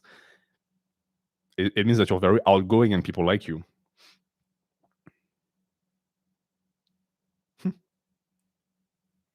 Mm. And just like that, we have reached the end of the stream. Now, next stream is going to be a philosophy stream. So I suppose there are not going to be as many people, which is fine. And the way I'm going to do it, I think, is going to be 3 hours where I'm going to have a book, and the book for next week is going to be Jung. So we're going to look at Modern Man in Search of a Soul. So it's going to be about philosophy and psychology. And essentially, for 3 hours, I'm just going to use my ASMR voice, and I'm going to read the book, stop to like give you my thoughts, take notes, and essentially, you're going to be privy to how I create philosophy videos. I also am going to post the schedule for the streams for the month of October. So there will be philosophy, hypertrophy. So I'm going to make program reviews, answer all of your questions for fitness. Then we're going to do self improvement again, then dating again. So there will be 4 streams every single month. And as for will there be a video, every single week I'm trying to put out a video every single week. I really hope there's going to be a video out this week. And if I can, there will even be 2. I'm going through some tough times. It's fine. I'm okay with my job. I'm going through some legal issues. Anyone who's been through shit like this, you know that is very time consuming. I'm constantly communicating with my lawyer and with people within the group who are also concerned with this. So it's extremely stressful. I have to train, I have to take care of my family. So I'm doing my best. I appreciate your support. I appreciate your patience. It also frustrates me to no end to not be able to make content. Believe me, but I will do my best. And these streams, by the way, for one assumption, is Saturday. Every Saturday, regardless of what happens, from 2 p.m. EST to 5 p.m. EST, we have a stream. We're together and we chit chat, regardless of what happens. That is a certainty, that is a guarantee. That way, you have content. We have what I want, which is to give you guys more content, and I can help you directly. And this is now the 4th stream already. It's already been a month. And I must say, I'm really, really happy. I love making these streams. I love the interactions with you guys. I hope that you love them as well. I can tell that the streams are very popular.